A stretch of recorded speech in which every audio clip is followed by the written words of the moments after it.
সেটা হচ্ছে তোর কেমিক্যাল বন্ড, যেটা খুবই দরকার, যেখানে যেটা আমাদের এই নিটের পয়েন্ট অফ ভিউ থেকে ভীষণ গুরুত্বপূর্ণ। কারণ এখান থেকে আমরা এস ব্লক, পি ব্লক এবং ডি ব্লকের যে কেমিস্ট্রি সেটারও অনেকটা আইডিয়া পেয়ে যাব এবং অনেকগুলো ফ্যাক্টর নিয়ে আলোচনা করতে পারবো। চল, উইদাউট ওয়েস্টিং টাইম আমরা স্টার্ট করে দিই, কারণ আমাদের টাইম হয়ে গেছে। স্টুডেন্টরা অবশ্য সবাই জয়েন করেনি, 10 জনের মতো জয়েন করেছে, কিন্তু আমরা স্টার্ট করতে বাধ্য হচ্ছি কারণ টাইমটা তো আমাদের লিমিটেড, সেই জন্য। তো দেখ, প্রথম কথা হচ্ছে যে আমরা আজকে কেমিক্যাল বন্ডের মধ্যে কোন কোন জিনিসগুলো নিয়ে আলোচনা করব। এটা একদম বন্ডের সামনের দিকে যে পোর্শনগুলো সেগুলো নিয়ে আলোচনা করব। ফার্স্ট অফ অল আমরা কেমিক্যাল বন্ড, তার জেনারেল ডিসকাশন এবং তার টাইপস নিয়ে আলোচনা করব। সেকেন্ড থিং হচ্ছে আয়নিক বন্ড, সেটা নিয়ে আলোচনা করব। থার্ড হচ্ছে খুব ইম্পর্টেন্ট একটা part, that is lattice energy. Lattice energy related যে ফ্যাক্টরগুলো সেগুলো নিয়ে আলোচনা করব। ফোর্থ হচ্ছে কোভ্যালেন্ট বন্ড, এবং তারপরে সময় যদি থাকে তাহলে আমরা ফ্যাজান্স রুলটা নিয়েও বলবো। তো এই পর্যন্ত আমি ভেবে রেখেছি, মোটামুটি আমার আইডিয়া এরকম করে রেখেছি যে আমরা এই এই টপিকগুলো নিয়ে আজকে আলোচনা করব। Chemical bond, general discussion and types, ionic bond, lattice energy, covalent bond. Covalent বন্ডের থিওরি নয়, রাদার সিম্পল কোভ্যালেন্ট বন্ড যেটা, সেটা, কারণ থিওরির জন্য আমার একটা দিন লাগবে। হাইব্রিডাইজেশন, ডিএসিপিআর, এই সমস্ত যতগুলো থিওরি আছে ওটা আমরা একদিন পড়াবো, নেক্সট উইকেই আমরা করাবো সেটা। আর ফ্যাজান্স রুল, কিন্তু সেখান থেকে নিটে কিন্তু প্রচুর কোশ্চেন আসে, তো ফ্যাজান্স রুল কিন্তু আমাদের ক্ষেত্রে খুবই গুরুত্বপূর্ণ। চল আমরা এই সমস্ত বিষয়গুলো নিয়ে পড়তে শুরু করি। তো ফার্স্ট যে ব্যাপারটা বলবো যে what is a chemical bond. Chemical bond বলতে কি বোঝায়?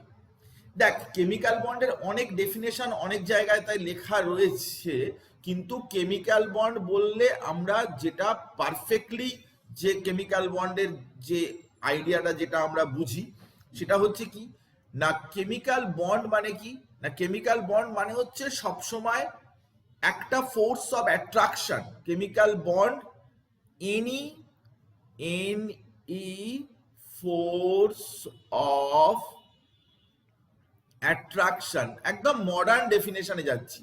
Any force of attraction that can change the identity of atom by decreasing their energy।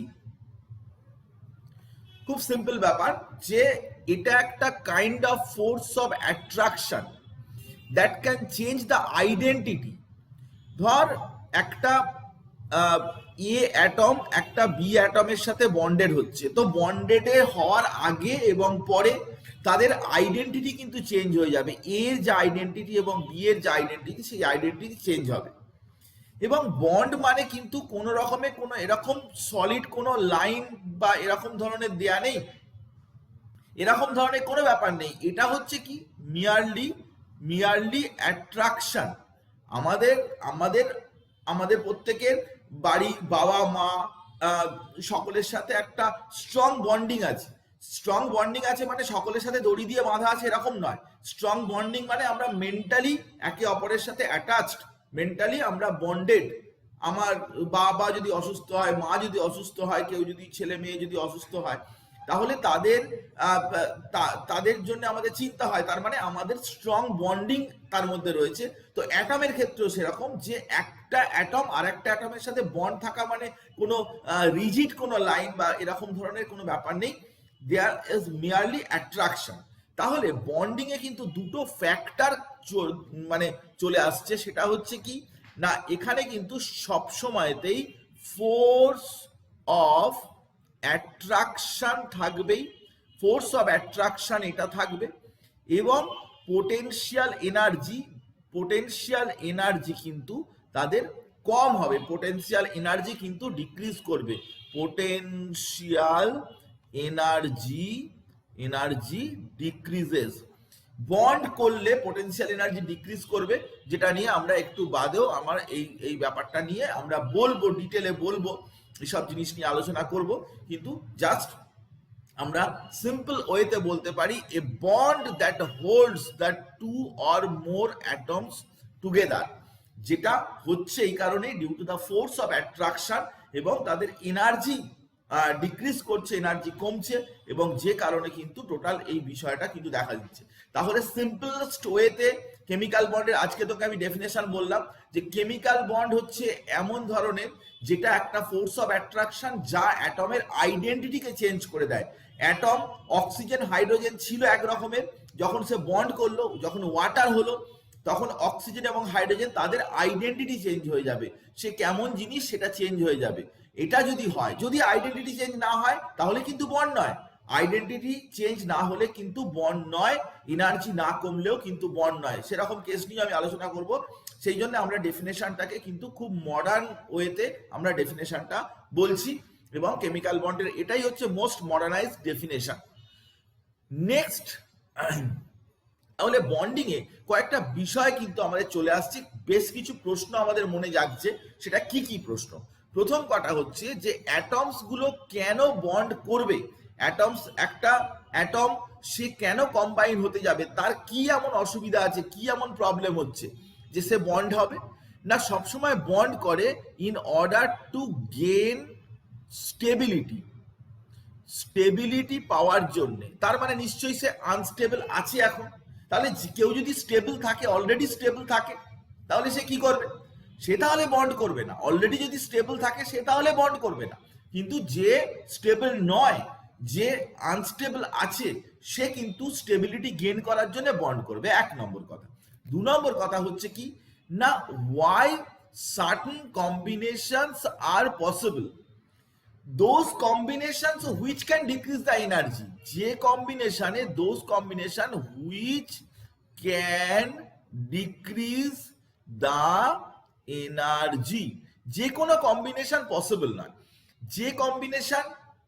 যে কম্বিনেশনটা এনার্জি ডিক্রিজ করবে, যাতে এনার্জি ডিক্রিজ হবে, এমন ধরনের কম্বিনেশনই কিন্তু পসিবল হবে, অন্য কম্বিনেশন কিন্তু পসিবল হবে না। এমন যদি কোনো কম্বিনেশন, এমন অ্যাটম অ্যাটম তুমি একসাথে জুড়ে দিলে যাতে কিন্তু কোনো এনার্জি ডিক্রিজ হবে না, হয়তো কার্বনের সাথে সিলিকন বন্ড করবে কি জিজ্ঞাসা করলে, কিন্তু কার্বনের সাথে সিলিকন যদি বন্ড করে তাহলে কারোরই এনার্জি কিন্তু ডিক্রিজ করবে না, ন্যাচারালি সেই কম্বিনেশনগুলো পসিবল হবে না।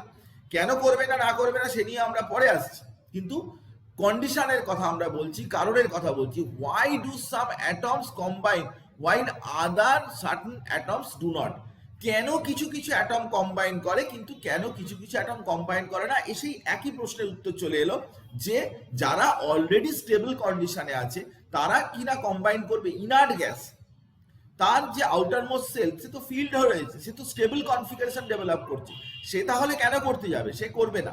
তাকে যদি জোর করে করাতে হয় তাহলে আমাকে বাইরে থেকে এনার্জি দিতে হবে, দিয়ে তাকে আনস্টেবল করে ফেলতে হবে, তারপরে বন্ড করে আবার স্টেবিলিটি দিতে হবে।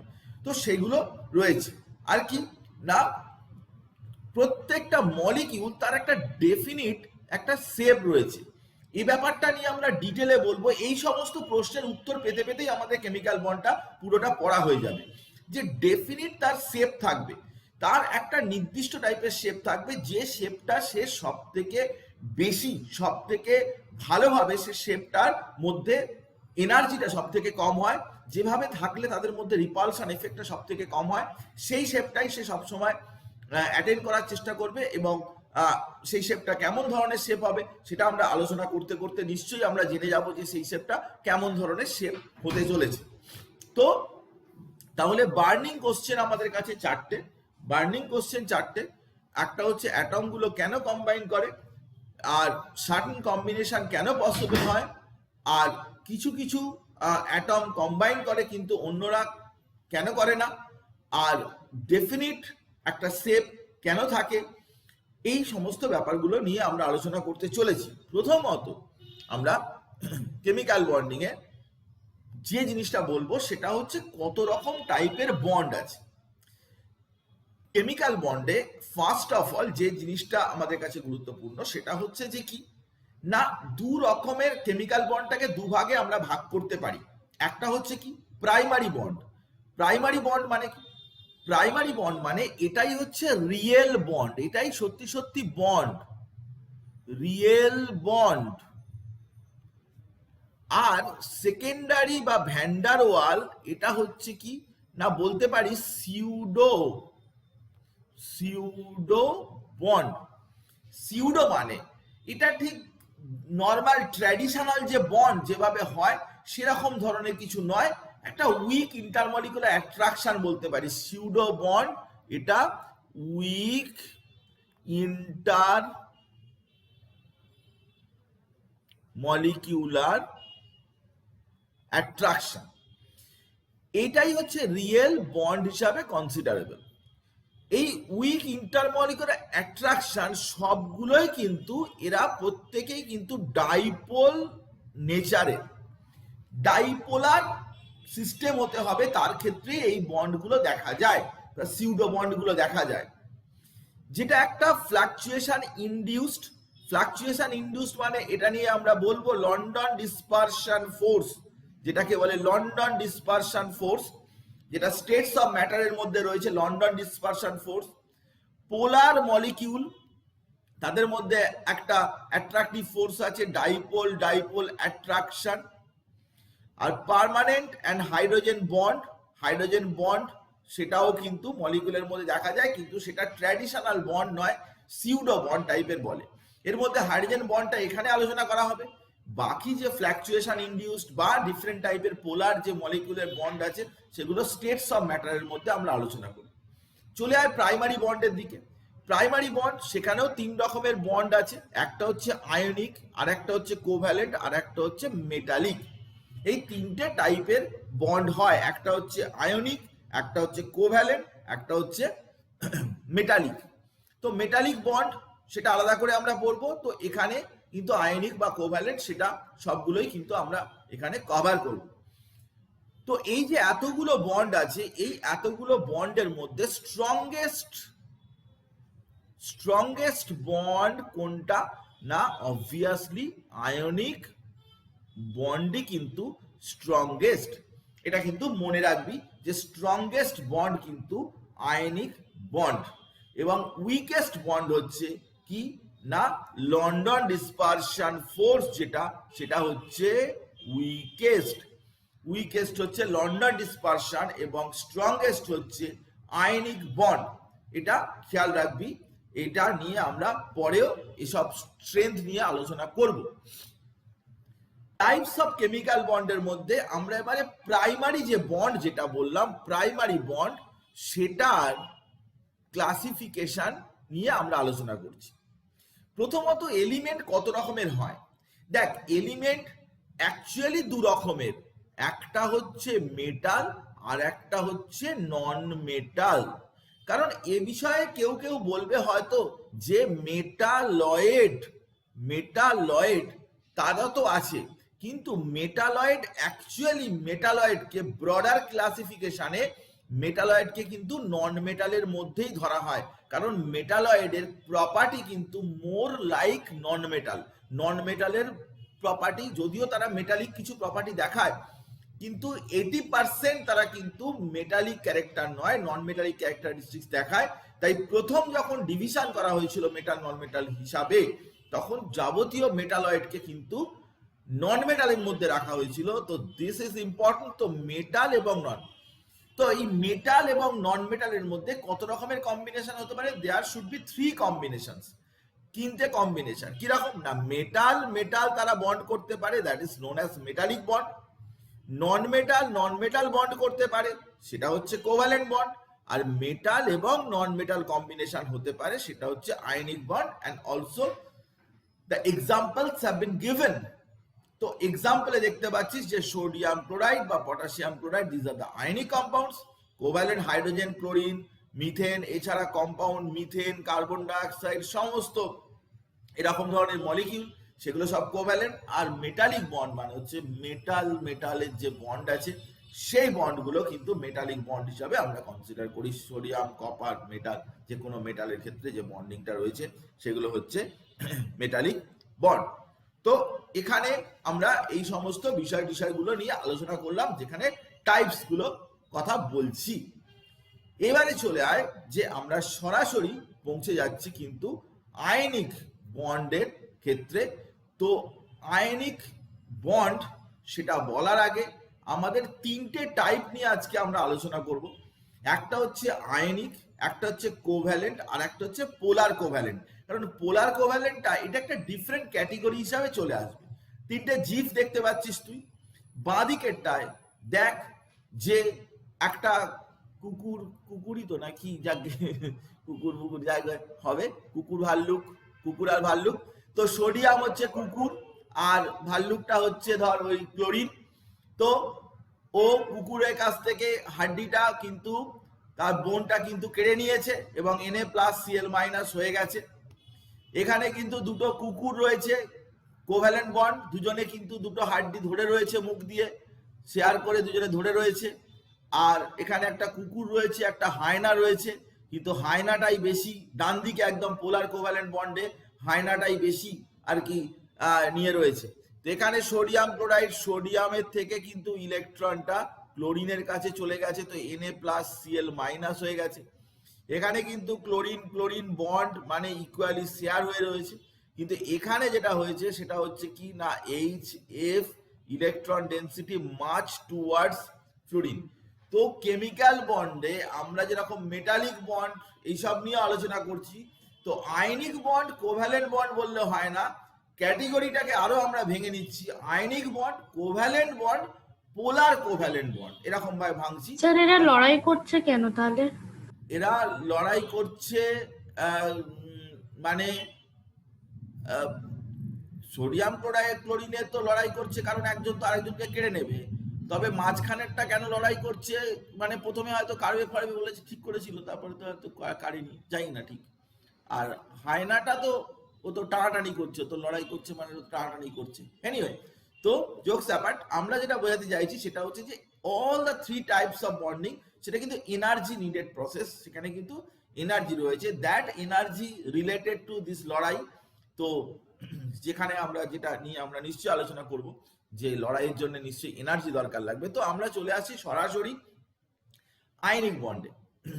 আয়নিক বন্ডে সেখানে কিন্তু ইলেকট্রোস্ট্যাটিক অ্যাট্রাকশন, ইলেকট্রোস্ট্যাটিক অ্যাট্রাকশন, তো এই ইলেকট্রোস্ট্যাটিক অ্যাট্রাকশনটা কিন্তু পরিষ্কারভাবে electrostatic attraction that is proportional to Q1 Q2, মানে চার্জের মাল্টিপ্লিকেশন, চার্জের মাল্টিপ্লিকেশন।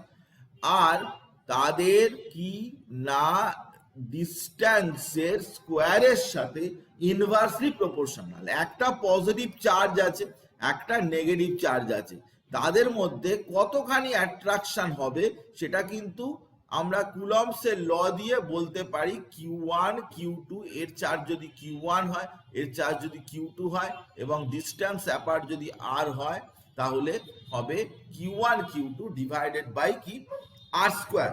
তো এই Q1 Q2 divide by R square, এটা হচ্ছে কুলম্বিক অ্যাট্রাকটিভ ফোর্স। এবং যে অ্যাট্রাকশনের জন্য পজিটিভ এবং নেগেটিভ আয়নগুলো কিন্তু একটা অ্যাট্রাকশনের মধ্যে থাকে, and this is called ionic bond. আমরা ডেফিনেশন গুলোকে কাটছাট করতে চাই, কারণ আমাদের কনসেপশনটা জরুরি। আমাদের কেউ নিটের পরীক্ষায় ডেফিনেশন জিজ্ঞাসা করবে না, কিন্তু ডেফিনেশনের মধ্যে গুরুত্বপূর্ণ কথাটা জরুরি, সেভাবেই আমরা পড়বো। আমাদের পড়ানোর দৃষ্টিভঙ্গিটা আলাদা। এখানে আমরা কিন্তু সবসময় ইম্পর্টেন্ট ব্যাপার যেটা, সেটা হচ্ছে ম্যাথমেটিক্যাল পার্ট, কোনটা ফ্যাক্টর, ইম্পর্টেন্ট ফ্যাক্টর, সেই সমস্ত বিষয়গুলো কিন্তু ইম্পর্টেন্ট। 1 মিনিট আসছি, 1 মিনিট আমি আসছি, একটু জলের বোতলটা নিয়ে।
হ্যাঁ, তো যে কথা বলছিলাম সেটা হচ্ছে যে এখানে ইলেকট্রোস্ট্যাটিক অ্যাট্রাকটিভ ফোর্স থাকছে এবং সেই অ্যাট্রাকটিভ ফোর্সটা কিন্তু চার্জের মাল্টিপ্লিকেশনের সাথে প্রপোর্শনাল এবং ডিস্টেন্স তার সাথে স্কোয়ারের সাথে ইনভার্সলি প্রপোর্শনাল।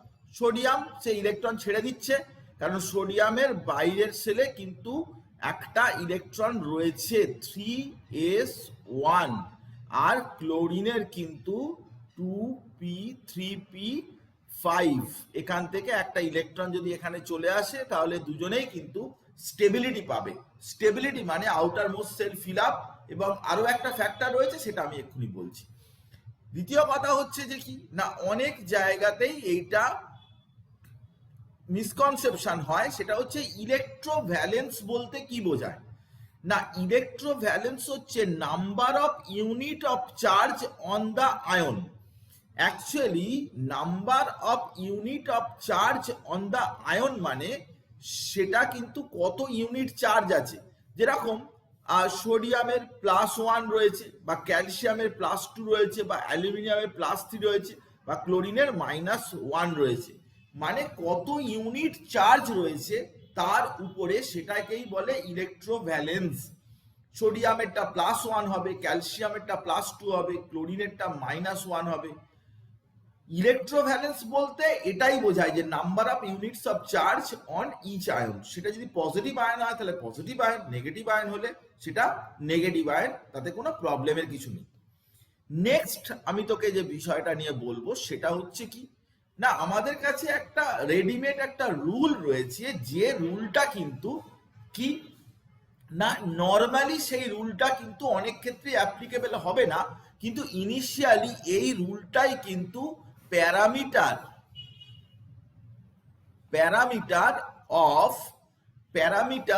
Of stability. আজকে আমি বললাম যে ক্লোরিন হাইড্রোজেনের সাথে ক্লোরিন হাইড্রোজেনের সাথে বন্ড করেছে, তাহলে ক্লোরিনের বন্ড করার আগে তার ইলেকট্রনিক কনফিগারেশনে দেখতে হবে যে তার 17টা ইলেকট্রনের মধ্যে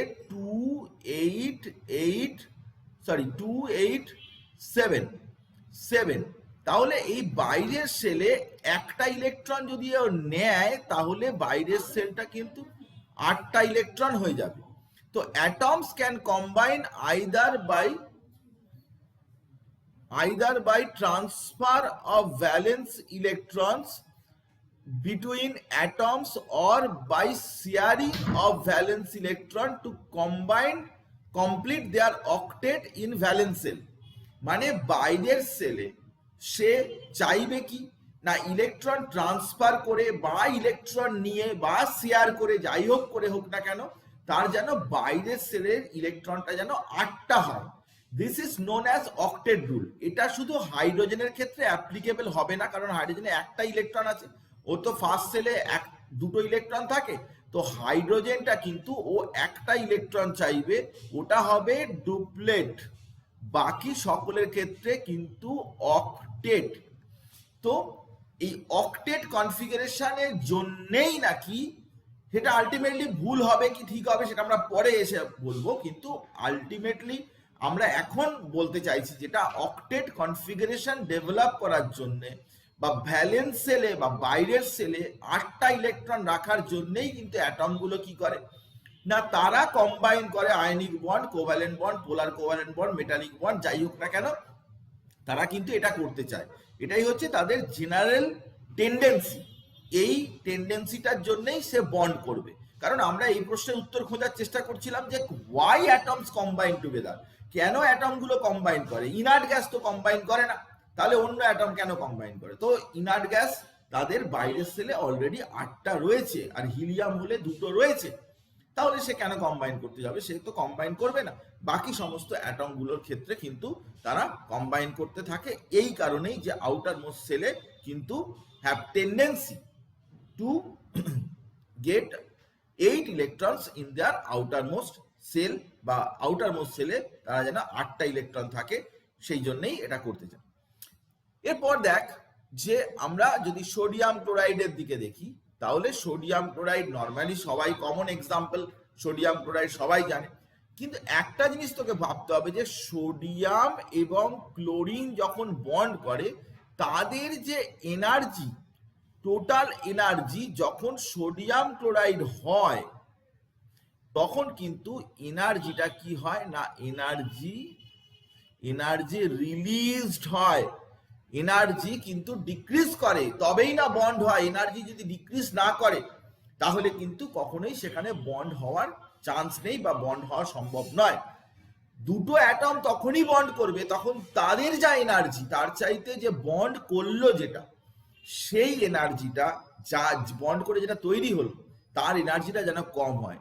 এই যে এনার্জি রিলিজ করবে সেটাকেই কি বলে না, সেটাকেই বলে bond dissociation energy. I can repeat, দুটো অ্যাটম যখন বন্ড করে, ধর হাইড্রোজেন আর হাইড্রোজেন বন্ড করে যখন H2 মলিকিউল হলো তখন কিছু অ্যামাউন্ট অফ এনার্জি রিলিজড হয়, রিলিজড। তো হাইড্রোজেনকে যখন কেউ ভেঙে হাইড্রোজেন প্লাস হাইড্রোজেন করতে যাবে তখন এই অ্যামাউন্ট অফ এনার্জিটা দিতে হবে। একটা বন্ড যখন তৈরি হয় তখন যতটা এনার্জি রিলিজ করে যখন বন্ডটা ভাঙতে হবে ওই অ্যামাউন্ট অফ এনার্জি দিতে হবে, কারণ এনার্জি কনস্ট্যান্সি বলে ব্যাপার রয়েছে। এনার্জি কেউ ক্রিয়েটও করতে পারে না, ডিস্ট্রয় করতে পারে না, তো এনার্জি সবসময় কনস্ট্যান্ট থাকবে এবং সেই কারণেই কিন্তু এনার্জিটা কিন্তু ওই অ্যামাউন্ট অফ এনার্জি তোমাকে সাপ্লাই করতে হবে। এটা মনে রাখবি, কারণ এটা দিয়ে অনেক কিছু পরবর্তীকালে আমরা অনেক জায়গাতে ইউজ করব। তো আমরা হাইড্রোজেন হাইড্রোজেন হাইড্রোজেন মলিকিউল বা হাইড্রোজেন থেকে হাইড্রোজেন অ্যাটম তৈরি করার জন্য কিন্তু এই এনার্জিগুলো আমরা ইউটিলাইজ করি। এরপর আমরা চলে আসছি সেটা হচ্ছে কি না, conditions for ionic compound. Ionic compound হওয়ার জন্য কন্ডিশন কি, কি কন্ডিশনে আয়নিক বন্ডটা হবে। তো সেখানে কন্ডিশনে অনেক কিছু কথা বলার রয়েছে, তো আমরা ধীরে ধীরে বলছি সেই সমস্ত ব্যাপারগুলো নিয়ে, পরপর আমি পয়েন্ট ওয়াইজ আলোচনা করছি, এমন কিছু অসুবিধা হবে না। অসুবিধা হলে আমাকে নিশ্চয়ই বলুন। প্রথম কথা হচ্ছে যে লার্জ ইলেকট্রোনেগেটিভিটি ডিফারেন্স, মানে যারা বন্ড করছে তাদের মধ্যে কিন্তু ইলেকট্রোনেগেটিভিটি ডিফারেন্সটা বেশি হতে হবে। ধর দুটো অ্যাটম এ আর বি বন্ড করছে, তো আমি বলছি এক্স এ মাইনাস এক্স বি, এই যে ডিফারেন্সটা যেটা, সেই ডিফারেন্সটা কত হতে হবে না, মোটামুটি ভাবে যদি তোর মোটামুটি আমি তোকে বলছি যে একটা হিসাব আছে যে 2.2 এর চাইতে যদি বেশি হয় বা ইকুয়াল হয় তাহলে কিন্তু সেটা পারফেক্টলি আয়নিক হবে। 2.2 এর চাইতে যদি বেশি হয় বা ইকুয়াল হয় ইলেকট্রোনেগেটিভিটি ডিফারেন্স, তাহলে সেটা পারফেক্টলি আয়নিক কম্পাউন্ড হবে, পুরোপুরি সেটা আয়নিক নেচারের বা পারফেক্টলি আয়নিক নেচারের হবে। তো এই যে ডিফারেন্স অফ ইলেকট্রোনেগেটিভিটি দুটো অ্যাটমের মধ্যে, ধর আমি কয়েকটা এক্সাম্পল নিতে পারি। ধর আমি তোকে বলছি যে যেরকম ধর সোডিয়াম, যেরকম ধর হাইড্রোজেন, তারপরে ধর নিতে পারি ফ্লুরিন, সোডিয়াম হাইড্রোজেন ফ্লুরিন। সোডিয়ামের ইলেকট্রোনেগেটিভিটি ভ্যালু 0.8, হাইড্রোজেনের 2.1, ফ্লুরিনের 4। তারপরে ধর তুই HF সোডিয়াম, এবারে ধর আমরা এরকম করছি যে সোডিয়াম ফ্লুরাইড NaF, এটাতে আমরা কি করছি না x of Na minus x of F, এটার মড ভ্যালু নিচ্ছি, প্লাস মাইনাসের কোনো ব্যাপার নাই। 0.8 মাইনাস 4 মানে এটা হয়ে গেল তোর 3.2, এটা তো মড ভ্যালু নিলাম 3.2। তার মানে সোডিয়াম ফ্লুরাইড কিন্তু এটা আয়নিক কম্পাউন্ড হয়ে গেল। তো বিষয়গুলো লক্ষ্য করতে হবে যে আমরা পারফেক্টলি আয়নিক কম্পাউন্ড কখন বলছি, যদি ইলেকট্রোনেগেটিভিটি ডিফারেন্স যদি সেখানে অনেকই বেশি হয়, মানে 2.2 এর চাইতে বেশি, এটা 3.2 চলে এসছে, তো 2.2 এর চাইতে দেখতেই পাচ্ছিস যে অনেক বেশি, তো তো পারফেক্টলি এটা আয়নিক কম্পাউন্ড হয়ে যাবে যদি এরকম হয়। তার নিচে হলেও আয়নিক ক্যারেক্টার থাকবে, সেটা নিয়ে আমি একটু পরে বলছি, হয়তো কম হবে আয়নিক ক্যারেক্টার।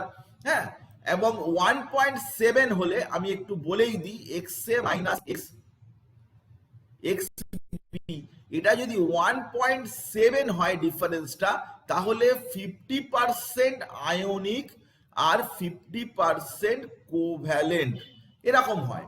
তো এরকম ভাবে ভাগ রয়েছে, কিন্তু আমরা আয়নিক কম্পাউন্ডের বিষয়টা যদি বলি, তাহলে লার্জ ডিফারেন্স মানে 2.2 এর চাইতে বেশি যদি হয়, তাহলে সেটা কিন্তু অবশ্যই পারফেক্টলি আয়নিক কম্পাউন্ড হবে। আয়নিক নেচারটাই সেখানে কিন্তু বেশি করে থাকবে, এক্সক্লুসিভলি আয়নিক হবে।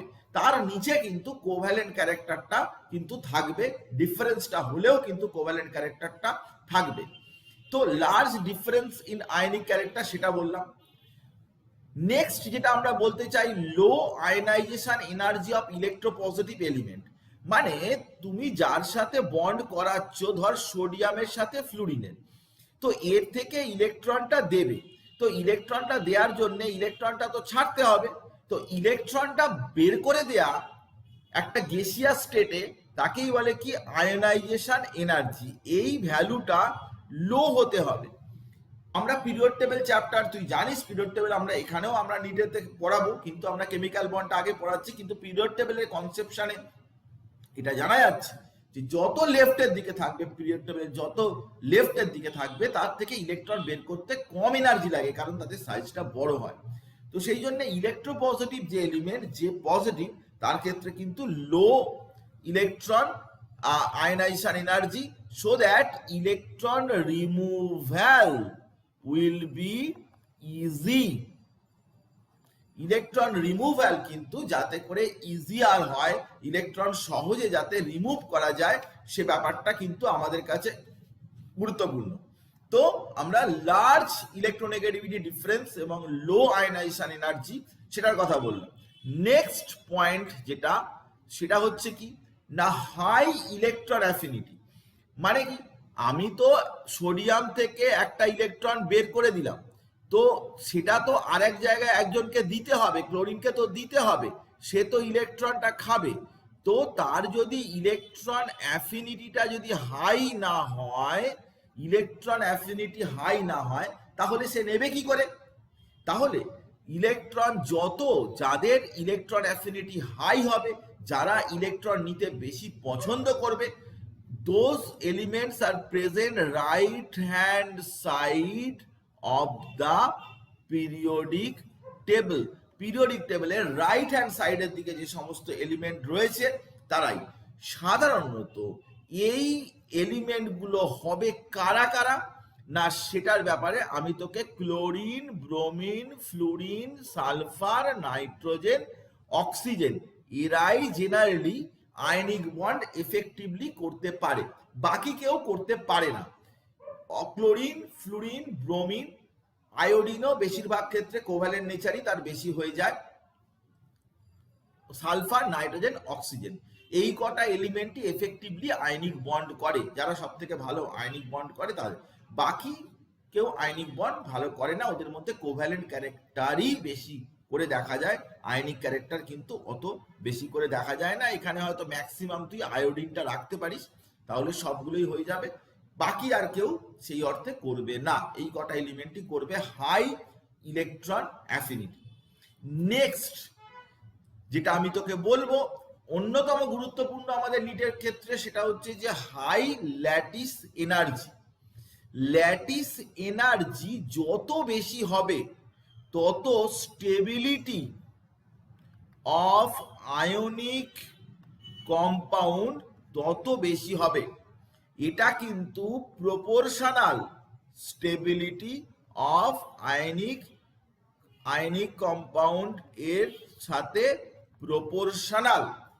ল্যাটিস এনার্জি বাড়লে স্টেবিলিটি অফ আয়নিক কম্পাউন্ডও বাড়বে।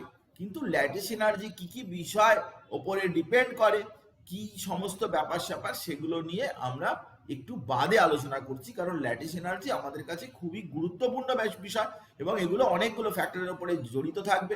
আমাদের এই ব্যাপারটা লক্ষ্য রাখতে হবে। আমাদের আয়নিক বন্ডের মূল জিনিসটা কিন্তু আয়নিক বন্ডে ইলেকট্রন দিচ্ছে, ভেরিয়েবল আয়নিক, ওগুলো দরকার নেই, ওই এক্সাম্পল গুলো দরকার নেই। আমাদের দরকার হচ্ছে যে ফ্যাক্টরস গুলো, যে ফ্যাক্টরস এর উপর ডিপেন্ডেন্ট, তো সেটা নিয়ে আমরা চলে যাব অন্যদিকে। তো আমরা একটা প্রশ্ন দেখাচ্ছি, একটা প্রশ্ন তুই দেখ, খুব সিম্পল প্রশ্ন, এবং সেটাতে ম্যাক্সিমাম আয়নিক ক্যারেক্টার কোন পেয়ারের, কোন দুটো পেয়ারের মধ্যে হবে, নিশ্চয়ই তুই বলতে পারবি।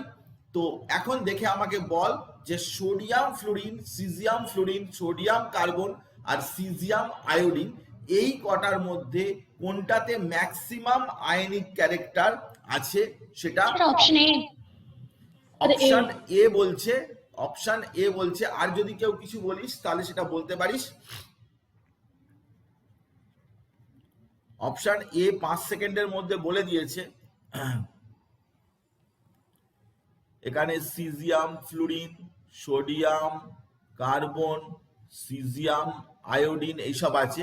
আমি তোকে অ্যাপ্রক্সিমেটলি কিছু ভ্যালু লিখছি আর কি, তাহলে তুই একটু বুঝতে পারবি।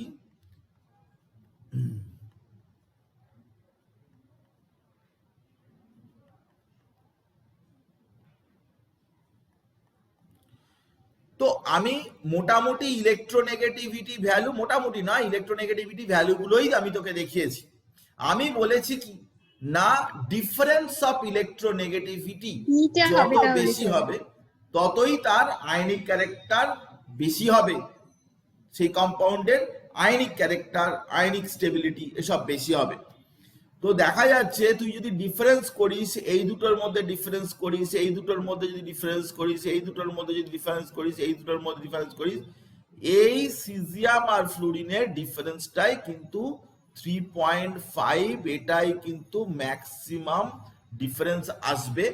অপশন কিন্তু সোডিয়াম ফ্লুরিন হবে না, সোডিয়াম ফ্লুরাইড হবে না, সিজিয়াম ফ্লুরাইড, এই অপশনটাই কিন্তু কারেক্ট অপশন হবে। ভ্যালু মনে রাখতে হবে না। সিজিয়াম পিরিয়ডিক টেবিলে একদম নিচের দিকে রয়েছে, বাঁ দিকে নিচের দিকে রয়েছে lithium, sodium, potassium, rubidium, caesium. তাহলে এটা হাইলি ইলেকট্রোপজিটিভ, হাইলি ইলেকট্রোপজিটিভ। আর ফ্লুরিন কিন্তু ডান দিকে উপরের দিকে রয়েছে, ফ্লুরিন, ক্লোরিন, ব্রোমিন, আয়োডিন। তো এটা হাইলি ইলেকট্রোনেগেটিভ। তো হাইলি ইলেকট্রোপজিটিভ এবং হাইলি ইলেকট্রোনেগেটিভের বন্ডিংটা কিন্তু সবসময় ম্যাক্সিমাম আয়নিক ক্যারেক্টারই শো করবে। তো সেই হিসাবে এটা, ইজ ইট ক্লিয়ার? সকলের কাছে এটা পরিষ্কার? হ্যাঁ স্যার। Okay, thank you. তো সিজিয়াম ফ্লোরাইডটাই হবে এখানে অপশন। এর মধ্যে কাতে ইলেকট্রোভ্যালেন্ট লিঙ্কেজ আছে? খুব সোজা, মিথাইল ক্লোরাইড না সোডিয়াম ক্লোরাইড না মিথাইল অ্যালকোহল না অ্যাসিটিক অ্যাসিড, এটা নিশ্চয়ই যে কেউ বাচ্চারা বলতে পারবে।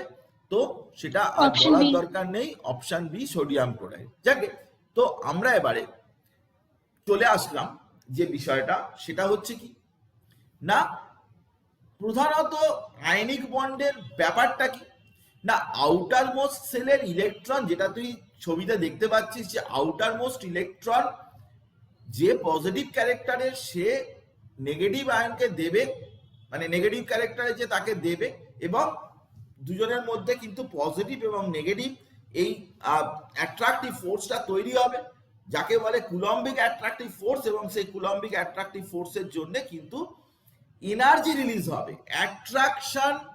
Attraction means release of energy, energy release হবে এবং যার জন্যই স্টেবিলিটিটা পাবে। এনার্জি রিলিজ করা মানে হচ্ছে অবভিয়াসলি স্টেবিলিটিটা পাওয়া।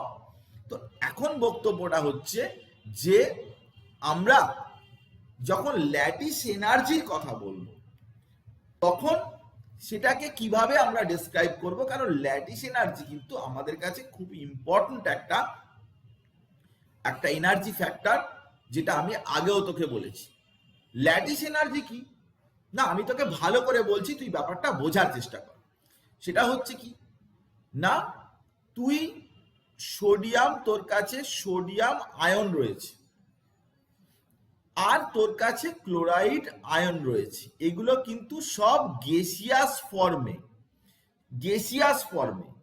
তার থেকে তুই যখন সোডিয়াম ক্লোরাইড সলিড বানাবি, সোডিয়াম ক্লোরাইড সলিড বা ক্রিস্টাল মানে কি, এরকম একটা 3 ডাইমেনশনাল স্ট্রাকচার। ক্রিস্টাল মিন্স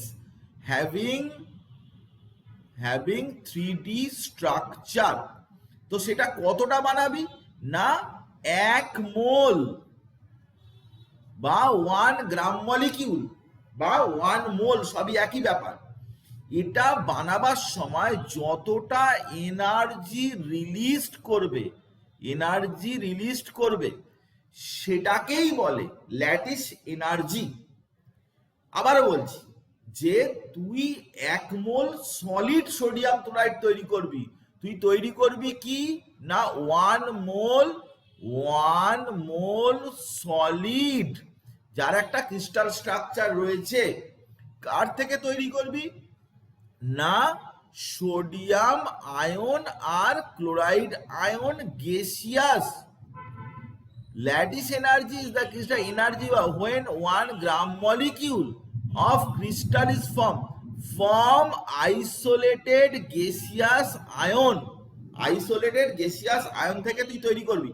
যতটা এনার্জি রিলিজ, সব সোডিয়াম ক্লোরাইডে কতটা এনার্জি রিলিজ করবে, 782 কিলোজুল এনার্জি রিলিজড হবে। সেই জন্য এর আগে থার্মোডাইনামিক্সের নিয়ম অনুযায়ী রিলিজ হলে মাইনাস লিখতে হয়, তো মাইনাস লেখা হবে। তো তার মানে ল্যাটিস এনার্জি মানে এনার্জি রিলিজড, তাহলে যত ল্যাটিস এনার্জি বেশি হবে, ল্যাটিস এনার্জি যত হাই হবে, ততই কিন্তু স্টেবিলিটি তার বাড়বে।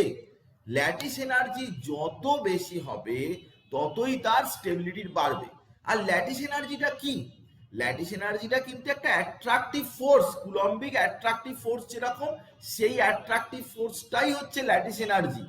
তো ন্যাচারালি ল্যাটিস এনার্জি কিন্তু সব সময়তেই যে আয়নগুলোর কথা বলছি তাদের চার্জের মাল্টিপ্লিকেশনের সাথে প্রপোর্শনাল হবে এবং তাদের সাইজের সাথে স্কোয়ারের সাথে ইনভার্সলি প্রপোর্শনাল হবে ল্যাটিস এনার্জি। তো ল্যাটিস এনার্জি, প্রথমে ল্যাটিস এনার্জিটাই বোঝার চেষ্টা কর, তারপরে আমি ফ্যাক্টরগুলো নিয়ে তো আমি নিশ্চয়ই আলোচনা করব। কিন্তু ল্যাটিস এনার্জিটা কি না, তোমার কাছে আইসোলেটেড গ্যাসিয়াস আয়ন রয়েছে Na+Cl-, তাদেরকে জুড়ে তুমি কি করবে, একটা দুটো নয় 1 মোল বানাবে। তাহলে যতটা এনার্জি রিলিজ করবে, তাহলে এখানে দেখ এইগুলো সোডিয়াম, এখানে ক্লোরিন, সোডিয়াম প্লাস Cl-, অনেক সোডিয়াম প্লাস আছে, অনেক Cl- আছে, Cl- আছে, 1 মোল বানাতে গেলে তো অনেক লাগবে। তো এগুলোকে সব জুড়ে টুড়ে কি করছো না, এটা বানাচ্ছ আর এনার্জি রিলিজ করছে। This is known as lattice energy. Lattice এনার্জিটা কেন এত আমি ভালো করে বলছি, কারণ এখান থেকে কোশ্চেন সব সময় দেয়। কি রকম না, সেসব নিয়ে আমি তোকে বলবো, কিন্তু তার আগে একটা প্রশ্ন দেখ যে একটা ionic bond most likely to be form, কোন কন্ডিশনটা তুই এখান থেকে বলবি, কোন কন্ডিশনটা ঠিকঠাক আমরা আলোচনা করেছি অলরেডি, কিন্তু তুই ভালো করে আমার পড়া শুনছিস কিনা দেখার জন্য আমরা ছোটখাটো প্রশ্ন মাঝে মাঝে আলোচনা করতে থাকবো। এটা এনসিইআরটি চ্যালেঞ্জার্স এর কোশ্চেন এবং এনসিইআরটি চ্যালেঞ্জার্স থেকে অনেক কোশ্চেন কিন্তু নিটে দেয়, আমি ওখান থেকে উঠিয়েছি। তো এই কোন অপশনটা হবে, ফটাক সে জলদি সে বল, যে কেউ বল যে কোন অপশনটা কারেক্ট অপশন হবে এখানে, কোনটা কারেক্ট অপশন হবে এখানে? B sir B. একদম তাই, very good. Ionisation energy low হবে এবং ইলেকট্রন অ্যাফিনিটি কিন্তু হাই হবে, তবেই কেবলমাত্র সেটা আয়নিক বন্ড করতে পারবে। খুব সুন্দর, নিশ্চয়ই বুঝেই বলছিস, কোনো অসুবিধার কিছু নেই। আমরা আগে যাচ্ছি, দেখ আগে কত ইন্টারেস্টিং বিষয়গুলো রয়েছে, আরো কত বিষয় তুই জানতে পারবি। আজকে একটা ক্লাসেই তুই কেমিক্যাল বন্ড সম্পর্কে কত ইম্পর্টেন্ট কনসেপশন তোর মধ্যে চলে আসবে। চল দেখি যখন ক্লাসটা শেষ হবে তখন তুই কি বলিস। তো ফ্যাক্টরস অ্যাফেক্টিং ল্যাটিস এনার্জি, কি কি ফ্যাক্টর রয়েছে ল্যাটিস এনার্জিকে অ্যাফেক্ট করে, চল সেগুলো নিয়ে আমরা আলোচনা করি। তো ফ্যাক্টরস অ্যাফেক্টিং ল্যাটিস এনার্জির মধ্যে প্রথম যে ফ্যাক্টরটা নিয়ে আমি তোকে বলবো সেটা হচ্ছে inter ionic distance. Inter ionic distance মানে দুটো আয়নের মধ্যে কতখানি ডিস্টেন্স। তো সেটা আর প্লাস এবং আর মাইনাসের, আর প্লাস মানে কি, আর প্লাস মানে হচ্ছে, আর প্লাস মানে হচ্ছে কি না, আর প্লাস মানে হচ্ছে রেডিয়াস অফ ক্যাটায়ন, আর আর মাইনাস মানে রেডিয়াস অফ অ্যানায়ন। তো ল্যাটিস এনার্জি কিন্তু রেডিয়াস অফ ক্যাটায়ন এবং রেডিয়াস অফ অ্যানায়নের সাথে, তাদের সামেশনের সাথে inversely correlated. Lattice energy inversely correlated, more appropriately তার স্কোয়ারের সাথে ইনভার্সলি কোরিলেটেড। মানে যত সাইজ বাড়বে, যত ক্যাটায়ন অ্যানায়নের সাইজ বাড়বে, ল্যাটিস এনার্জি তত কিন্তু ডিক্রিজ করতে থাকবে। কারণ দেখ, সাইজ বাড়া মানে দূরে দূরে থাকছে, দূরে দূরে থাকা মানে অ্যাট্রাকটিভ ফোর্সটা কিন্তু কমে যাবে। কুলম্বিক অ্যাট্রাকটিভ ফোর্সের থিওরি অনুযায়ী সেটা এরকম ভাবেই হবে। আমি তোকে একটা এক্সাম্পল দিয়ে দেখাচ্ছি, তুই বিষয়টা বোঝার চেষ্টা কর। যে ধর তোকে আমি বললাম যে lithium plus, sodium plus, potassium plus, rubidium plus, caesium plus, এগুলোর সাথে সিএল মাইনাসকে তুই জুড়েছিস। তাহলে ল্যাটিস এনার্জি কিরকম হবে না, lithium chloride, sodium chloride, potassium chloride, rubidium chloride, caesium chloride. তো সিজিয়ামের সাইজ বড়, রুবিডিয়ামের সাইজ, তারপরে পটাশিয়াম, এদিকে সাইজটা আস্তে আস্তে বাড়ছে, এদিকে ক্যাটায়নের সাইজটা আস্তে আস্তে বাড়ছে। তার ফলে কি হবে না, ল্যাটিস এনার্জি কিন্তু উল্টো দিকে যাবে। ল্যাটিস এনার্জির সাথে কিন্তু ল্যাটিস এনার্জি এদিকে ইনক্রিজ করবে, এদিকে ক্যাটায়ন সাইজ কিন্তু এদিকে ইনক্রিজ করছে। তাহলে ক্যাটায়ন বা অ্যানায়ন, এখানে তো অ্যানায়ন সব ক্ষেত্রে সমান আছে, তো ক্যাটায়ন হোক অ্যানায়ন হোক, তাদের সাইজ যেমন যেমন বাড়বে, ল্যাটিস এনার্জি অটোমেটিক্যালি ডিক্রিজ করতে থাকবে। ল্যাটিস এনার্জি ডিক্রিজ করবে মানে সাইজ যেদিকে ছোট, যেদিকে স্মলার সাইজ, সেদিকেই কিন্তু ল্যাটিস এনার্জি বেশি হবে। Is it clear? সকলের কাছে এটা পরিষ্কার যে সাইজ বড় হলে ল্যাটিস এনার্জি কমতে থাকবে। কেন লিথিয়াম ক্লোরাইডের ল্যাটিস এনার্জি বেশি, সেটা কি পরিষ্কার? বল আমাকে। হ্যাঁ স্যার। Very good. নেক্সট আমরা যে পয়েন্টটা নিয়ে আলোচনা করব সেটা হচ্ছে কি আয়নিক চার্জ। যখন সাইজের ব্যাপারটা একই রকমের হয়ে যায় তখন আমরা চার্জের ব্যাপারটা দেখি, কারণ চার্জের ব্যাপারটা বেশি ইম্পর্টেন্ট। সাইজ হয়তো অল্প অ্যাংস্ট্রম ইউনিটে, পিকোমিটার ইউনিটে চেঞ্জ হয়, কিন্তু চার্জটা কিন্তু অনেক বেশি। চার্জের মাল্টিপ্লিকেশন Q1 Q2 তার সাথে কিন্তু ল্যাটিস এনার্জি ডাইরেক্টলি প্রপোর্শনাল। সেই জন্যে চার্জ এর মাল্টিপ্লিকেশনের সাথে, সেই জন্যে চার্জ ফ্যাক্টরটা কিন্তু আমরা বেশি করে দেখব। যদি সাইজ ফ্যাক্টরটা চাইতে চার্জ ফ্যাক্টরটা কিন্তু আমার কাছে মোর ইম্পর্টেন্ট হবে, কারণ আমি তোকে এক্সাম্পল দিয়ে দেখাচ্ছি। যে ধর আমি তোকে এরকম একটা এক্সাম্পল দিলাম যে sodium plus magnesium 2 plus aluminium 3 plus, এরা সবাই সিএল মাইনাসের সাথে জুড়ছে। তো এই দুটো জুড়ে sodium chloride, magnesium chloride, aluminium chloride. তো ল্যাটিস এনার্জি কি হবে? ল্যাটিস এনার্জি কিন্তু এদিকে ইনক্রিজ করবে, কারণ চার্জের মাল্টিপ্লিকেশন। সোডিয়ামে +1 চার্জ -1, মোড নিবি সবসময়, +1 -1 মাল্টিপ্লাই করলে 1। তারপরে ম্যাগনেসিয়ামের +2 চার্জ, ক্লোরিনের -1 চার্জ মাল্টিপ্লাই করলে 2। অ্যালুমিনিয়ামের +3 চার্জ, ক্লোরিনের -1 চার্জ, তার মানে মাল্টিপ্লাই করলে 3, -1 চার্জ। মড ভ্যালু চার্জের মাল্টিপ্লিকেশন, Q1 Q2 মাল্টিপ্লিকেশন। তো তাহলে ল্যাটিস এনার্জি কিন্তু অ্যালুমিনিয়াম ক্লোরাইডের বেশি, তারপরে ম্যাগনেসিয়াম ক্লোরাইড, তারপরে সোডিয়াম ক্লোরাইড, এইভাবেই ল্যাটিস এনার্জিটা কিন্তু অ্যাপ্লিকেবল হবে, যেটা নিশ্চয়ই বুঝতে পেরেছিস যে চার্জ যত বাড়বে তত। নেক্সট হচ্ছে কোঅর্ডিনেশন নাম্বার। আমি এগুলো মুছে দিলাম, একটু একটু লিখতে লিখতে থাকিস, আমার সে বেশি জায়গা থাকছে না তো, আমাকে সেই জন্য মুছতে মুছতে যেতে হবে। তো একটু একটু আমার সাথে সাথে লিখতে লিখতে যা, সব কথা তো আর তুই এতে পাবি না, পিডিএফ এ আমি যেগুলো মুছে দিচ্ছি সেগুলো পাবি না। তো যেটা আমি বলতে চাইছিলাম, coordination number. Now what is coordination number? Coordination number হচ্ছে নিয়ারেস্ট নেবার। এক কথায় হচ্ছে কোঅর্ডিনেশন নাম্বার নিয়ারেস্ট নেবার। নেবার ধর সোডিয়াম প্লাস আছে, CL minus, CL minus, CL minus, CL minus, কতগুলো নেবার আছে? 1 2 3 4। আবার ধর sodium plus, CL minus, CL minus, CL minus, CL minus, CL minus, CL, কতগুলো নেবার আছে? না, 6টা নেবার আছে। তো কোঅর্ডিনেশন নাম্বার যত বেশি হবে, যত বেশি নিয়ারে অনেক বেশি সারাউন্ড করে থাকবে, তার কিন্তু ল্যাটিস এনার্জি অটোমেটিক্যালি বাড়বে। কোঅর্ডিনেশন নাম্বার যত বাড়বে, ল্যাটিস এনার্জিও কিন্তু ততই বাড়তে থাকবে। এটাও কিন্তু একটা ইম্পর্টেন্ট।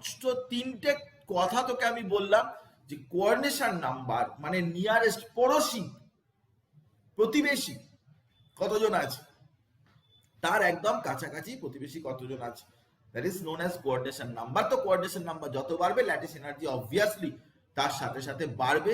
তো these are the factors on which lattice energy depend. তো ল্যাটিস এনার্জি ডিপেন্ড করছে, তবে আমি তোকে বলবো যে Q1 Q2 এটা আমি প্লাস করলাম, এখানে স্কোয়ার করলাম। আমি তোকে এই জিনিসটা আমি পরেও দেখাচ্ছি যে দেখ যে চার্জের মাল্টিপ্লিকেশন, দেখ সোডিয়াম ক্লোরাইড, সোডিয়াম ক্লোরাইড, দেখ চার্জের মাল্টিপ্লিকেশন, তাহলে +1 -1, দেখ তাহলে চার্জের মাল্টিপ্লাই করলে কত হবে? Q1 Q2, Q1 Q2 multiply করলে কত হবে? 1। ল্যাটিস এনার্জি দেখ মাইনাস, মানে রিলিজ, সবসময় ল্যাটিস এনার্জি মাইনাসই হবে, কারণ সবসময় রিলিজই হবে। মাইনাস কথাটার মানে হচ্ছে রিলিজ। কিলো জুল পার মোল ইউনিটে মাইনাস 787.5। সোডিয়াম ব্রোমাইড, তার ভ্যালুও কিন্তু মোটামুটি একই কাছাকাছি গেছে, কিন্তু একটু কম দেখাচ্ছে, কারণ ক্লোরিনের চাইতে ব্রোমিনের সাইজ বড়। ব্রোমিন সাইজ বড়, তো সাইজ বড় হলে কিন্তু একটু ডিক্রিজ করে। এবারে ক্যালসিয়াম ফ্লুরাইড দেখ +2 -1, তাহলে মাল্টিপ্লাই করলে তুই এখানে 2 পাচ্ছিস। দেখ কতটা বেড়ে গেছে, 2634। ভ্যালু মনে রাখতে হবে না, মুখস্থ করতে হবে না, জাস্ট তুই দেখ যে বিষয়টা কিরকম ভাবে চেঞ্জ হয়। এবারে ম্যাগনেসিয়াম অক্সাইড, সেখানে দেখ চার্জ +2 -2, মানে চার্জের মাল্টিপ্লাই করলে এখানে 4 আসছে, Q1 Q2। এখানে দেখ কত বেশি হয়ে গেছে, 3760। তো চার্জের মাল্টিপ্লিকেশনের সাথে lattice energy directly proportional two Q1 Q2। এটা কিন্তু এখানে ডেমনস্ট্রেট করা যাচ্ছে, এটা কিন্তু এখানে দেখানো যাচ্ছে যে চার্জের মাল্টিপ্লিকেশনের সাথে ডাইরেক্টলি প্রপোর্শনাল, চার্জের মাল্টিপ্লিকেশনের সাথে কিন্তু ডাইরেক্টলি প্রপোর্শনাল, এই বিষয়টা কিন্তু আমি তোকে দেখিয়ে দিলাম। তো এরপর আমি তোকে যে বিষয়টা বলবো সেটা হচ্ছে ল্যাটিস এনার্জি কি করে তুমি ডিটারমিন করবে। ডিটারমিনেশন, ল্যাটিস এনার্জি কি করে তুমি পাবে, ক্যালকুলেট করবে। তো দেখ ল্যাটিস এনার্জি ক্যালকুলেট করা হয় যে পদ্ধতিতে, সেটা হচ্ছে বর্ন হেবার সাইকেল।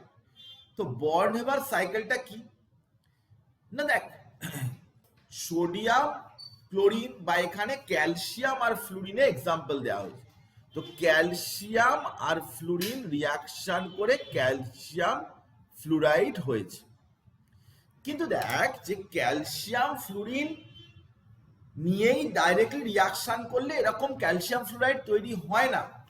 তুই হয়তো একটা বাড়ি তৈরি করবে, একটা বিল্ডিং তৈরি করবে, তো তাতে কিন্তু একেবারেই বিল্ডিংটা তৈরি হয়ে যায় না। প্রথমে প্ল্যান স্যাংশন করতে হয়, সেটাকে পাস করাতে হয়, তারপরে লোকজন জোগাড় করতে হয়, সেখানে জিনিসপত্র কিনতে হয়, তারপরে আস্তে আস্তে গাঁথনি করে এইসব করে তারপরে ইন্টেরিয়ারের কাজ করতে হয়। দেয়ার আর সো মেনি স্টেপস।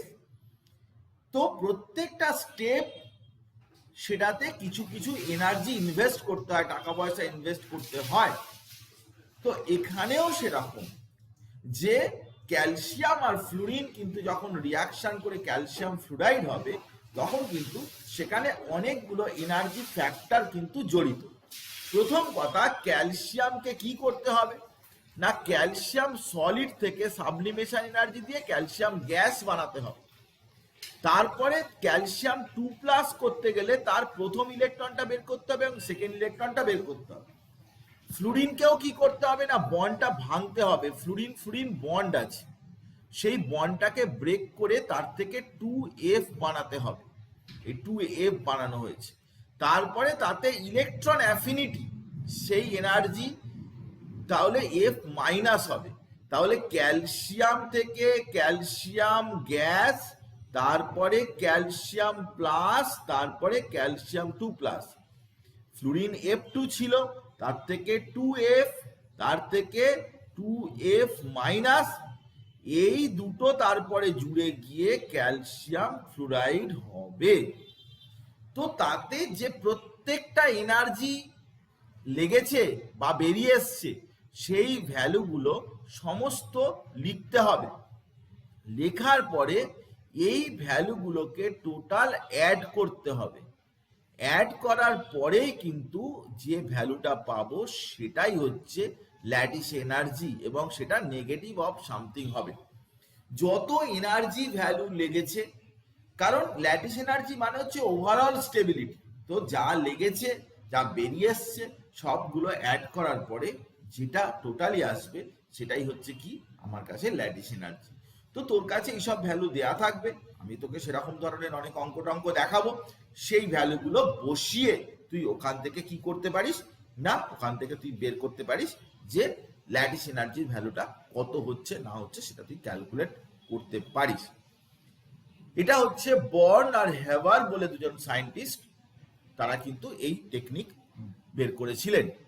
নেক্সট আমরা চলে আসছি কি না, ক্যারেক্টারিস্টিক্স অফ আয়নিক কম্পাউন্ড, মানে আয়নিক কম্পাউন্ডে কি কি বৈশিষ্ট্য বা ক্যারেক্টারিস্টিক্স।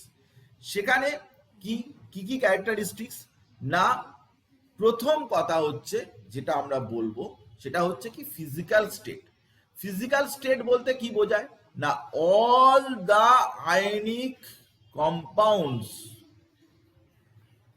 আর সলিড। সব আয়নিক কম্পাউন্ড সবসময় সলিডই হয়, কখনোই লিকুইড বা গ্যাস হয় না। Never they are liquid or gas. কোন আয়নিক কম্পাউন্ড লিকুইড বা গ্যাস হবেই না, উইদাউট এনি এক্সেপশন। আমার জানা নেই, এরকম হতেই পারে না। ফিজিক্যাল স্টেট মানে কোন স্টেটে থাকবে সলিড, লিকুইড, গ্যাস, এটা কোন স্টেটে থাকবে সেটার কথা আমরা বলছি। ফিজিক্যাল স্টেটের কথা বলার পরে আমরা মেল্টিং পয়েন্ট, বয়েলিং পয়েন্টের কথা বলবো। কি দুটো কথা আমি বলবো, they have very high melting point.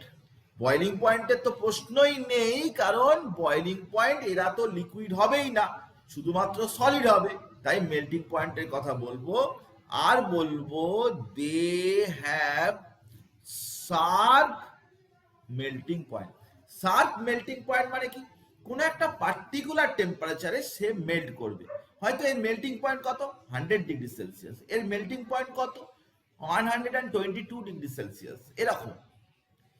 Sharp melting point না হলে কিরকম হবে না, এটা 143 ডিগ্রি সেলসিয়াসে মেল্ট করতে শুরু করলে 150 পর্যন্ত মেল্ট করবে।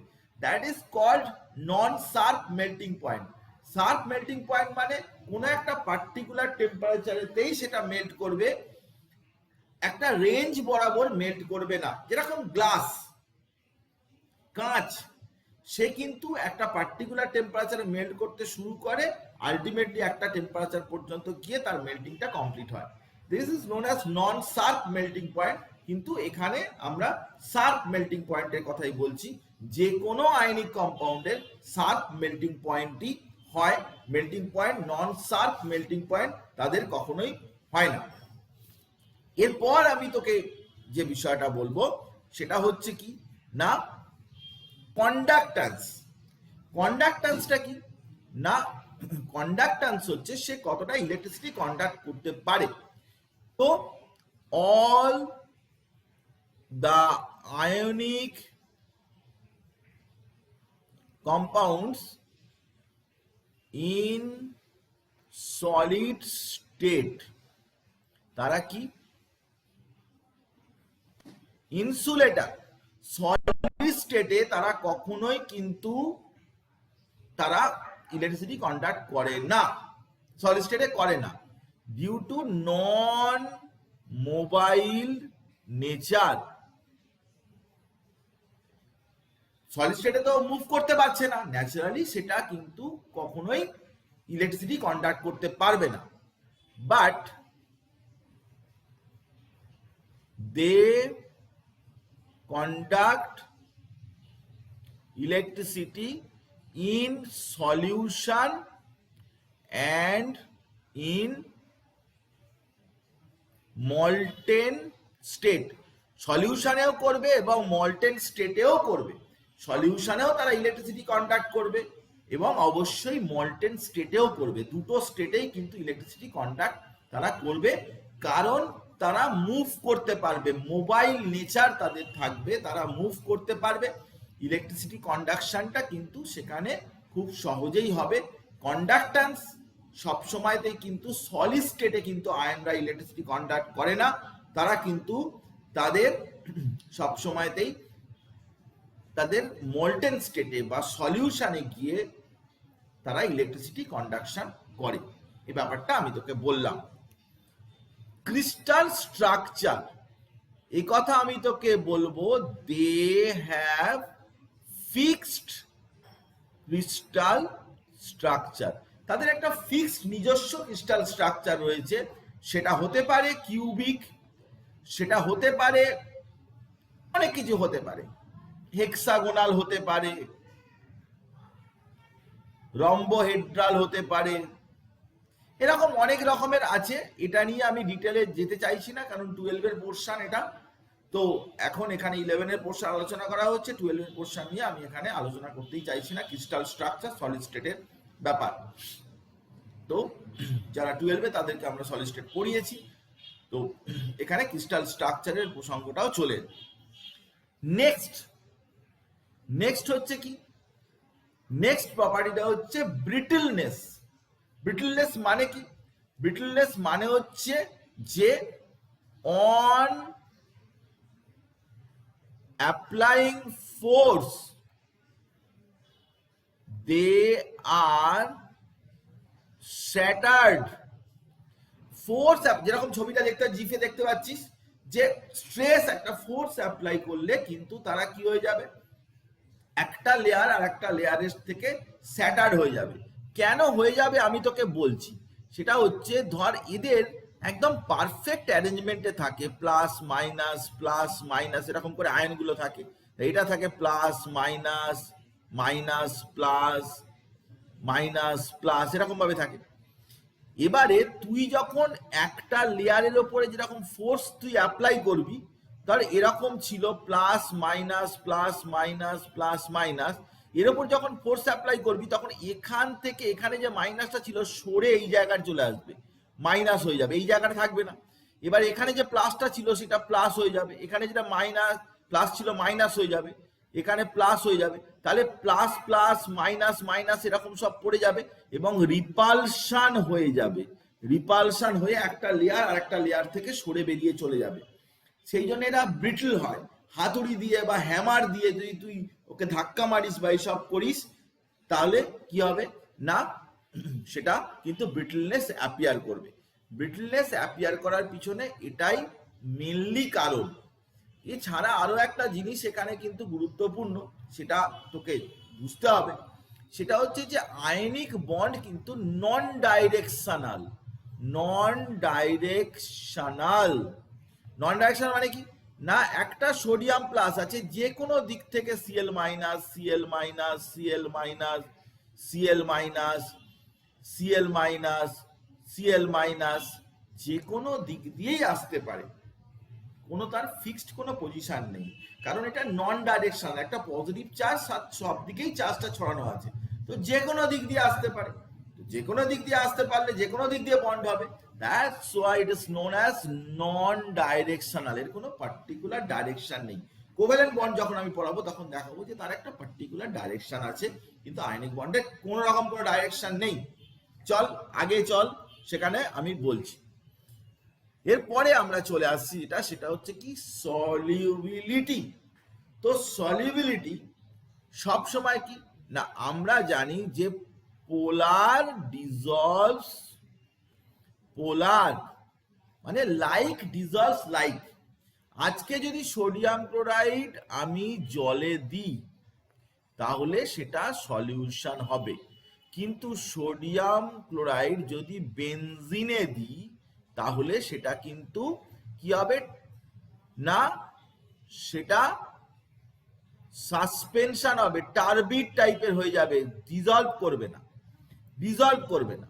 দেখ এখানে একটা ছবিতে দেখানো হচ্ছে যে একটা সোডিয়াম ক্লোরাইড আছে, আমি তোকে ডিটেলে বলবো, আপাতত সোডিয়াম ক্লোরাইডের একটা 3 ডাইমেনশনাল একটা ক্রিস্টাল রয়েছে, সেই 3 ডাইমেনশনাল ক্রিস্টালটা সেটা যখন তুই জলের মধ্যে দিবি তখন কি হবে, জল কিন্তু একটা পোলার, সোডিয়াম ক্লোরাইডে কি আছে Na+Cl, এখানে যে স্ট্রাকচারটা দেখতে পাচ্ছিস কোণের দিকে, সেখানে দেখতে পাচ্ছিস যে একটা 3 ডাইমেনশনাল ক্রিস্টাল রয়েছে এবং ওয়াটার মলিকিউল এসে প্রত্যেকটা পার্টকে সরিয়ে নিয়ে যাচ্ছে। তো ওয়াটারটা হচ্ছে পোলার, ওয়াটারটা হচ্ছে পোলার, পোলার মানে কি অক্সিজেন হচ্ছে নেগেটিভ, হাইড্রোজেনটা পজিটিভ। তো এ আসবে সোডিয়ামকে ধরে টানবে, আর হাইড্রোজেন গুলো আসবে সেটা কি করবে না, সে ক্লোরিনকে ধরে টানবে। ফলে এদের মধ্যে যে অ্যাট্রাকটিভ ফোর্স, মানে যেটাকে বলছি আমরা ল্যাটিস এনার্জি, সেই ল্যাটিস এনার্জিকে ওভারকাম করার চেষ্টা করবে। ভালো করে খেয়াল করে দেখ যে আমি তোকে পরিষ্কার ছবিতে,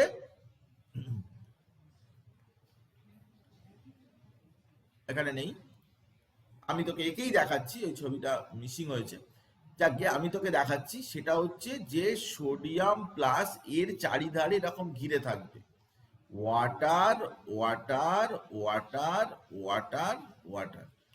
এই যে ঘিরে থাকা ব্যাপারটাকে বলে কি হাইড্রেশন এনার্জি। আর ক্লোরিনকেও এরকম ঘিরে থাকবে, Cl কেও চারিদিকে ওয়াটার ওয়াটার ওয়াটার ওয়াটার এরকম ঘিরে থাকবে।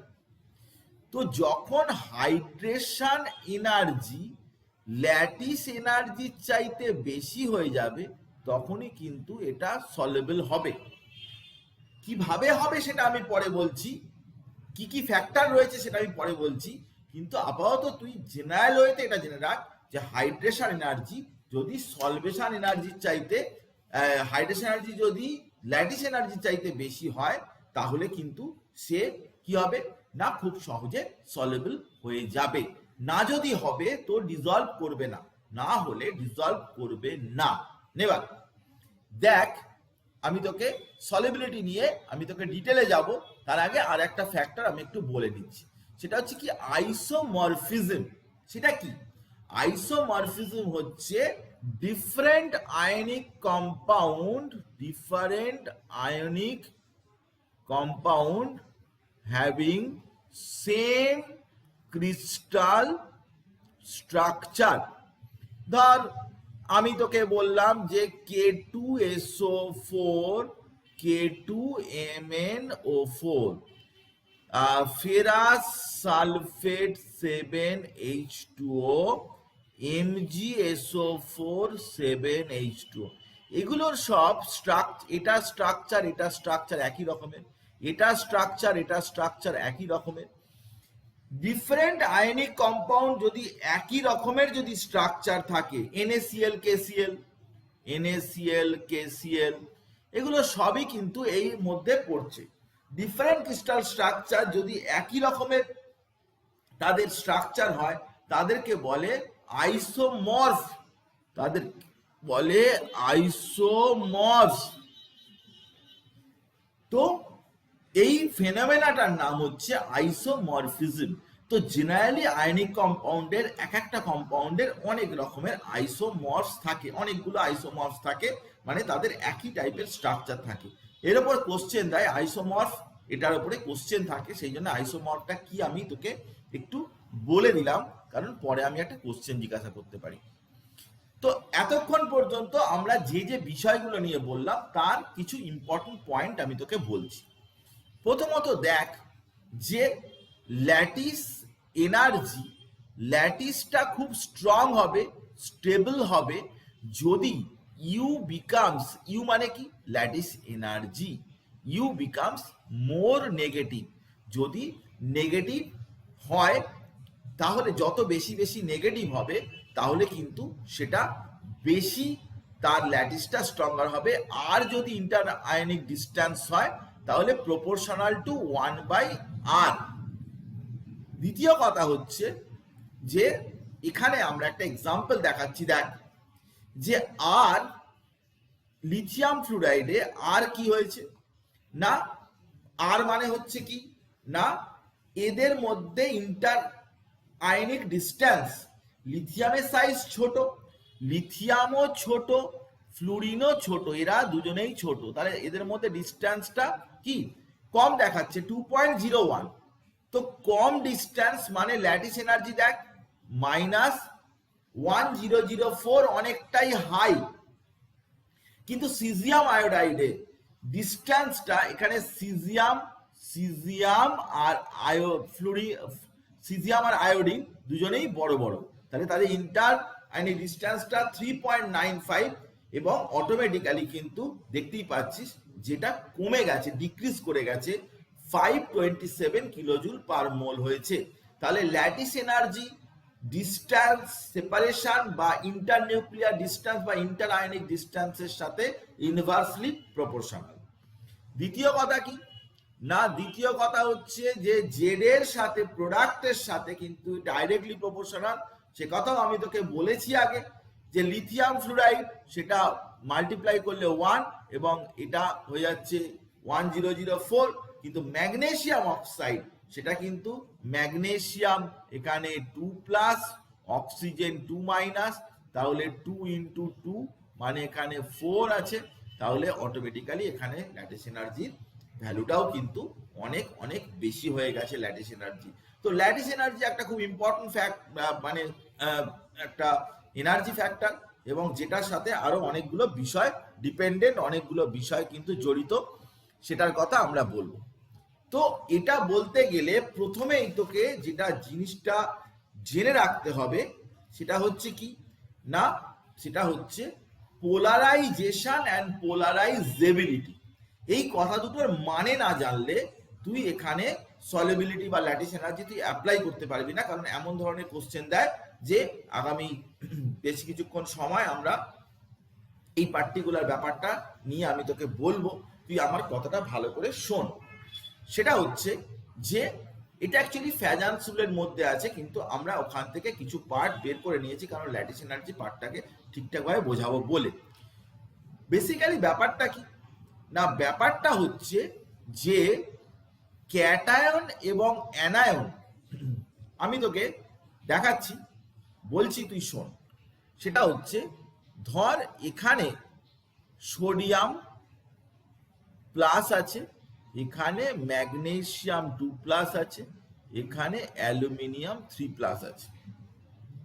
ক্যাটায়ন অ্যানায়ন যখন কাছাকাছি আসে তখন কি করে না, ক্যাটায়ন সে অ্যানায়নের চার্জকে ধরে অ্যাট্রাক্ট করতে থাকে, ফলে অ্যানায়নটা একটু ডিফর্ম হয়, ক্যাটায়নের দিকে ডিফর্ম হয়, যেটা কে বলা হয় ক্যাটায়নের রেসপেক্টে বলা হয় পোলারাইজিং পাওয়ার। পোলারাইজিং পাওয়ার মানে ক্যাটায়ন কতটা অ্যানায়নকে ধরে টানছে, কতটা অ্যানায়নকে অ্যাট্রাক্ট করতে পারছে, সেটাকে বোঝানো হয় যেটা দিয়ে, সেটাকে বলে পোলারাইজিং পাওয়ার। তো দেখ সোডিয়াম প্লাস এটা কতটা টেনেছে না, এর মাথায় একটাই মাত্র পজিটিভ আছে, একটা পজিটিভ তো টেনেছে, কিন্তু খুব একটা বেশি টানতে পারেনি।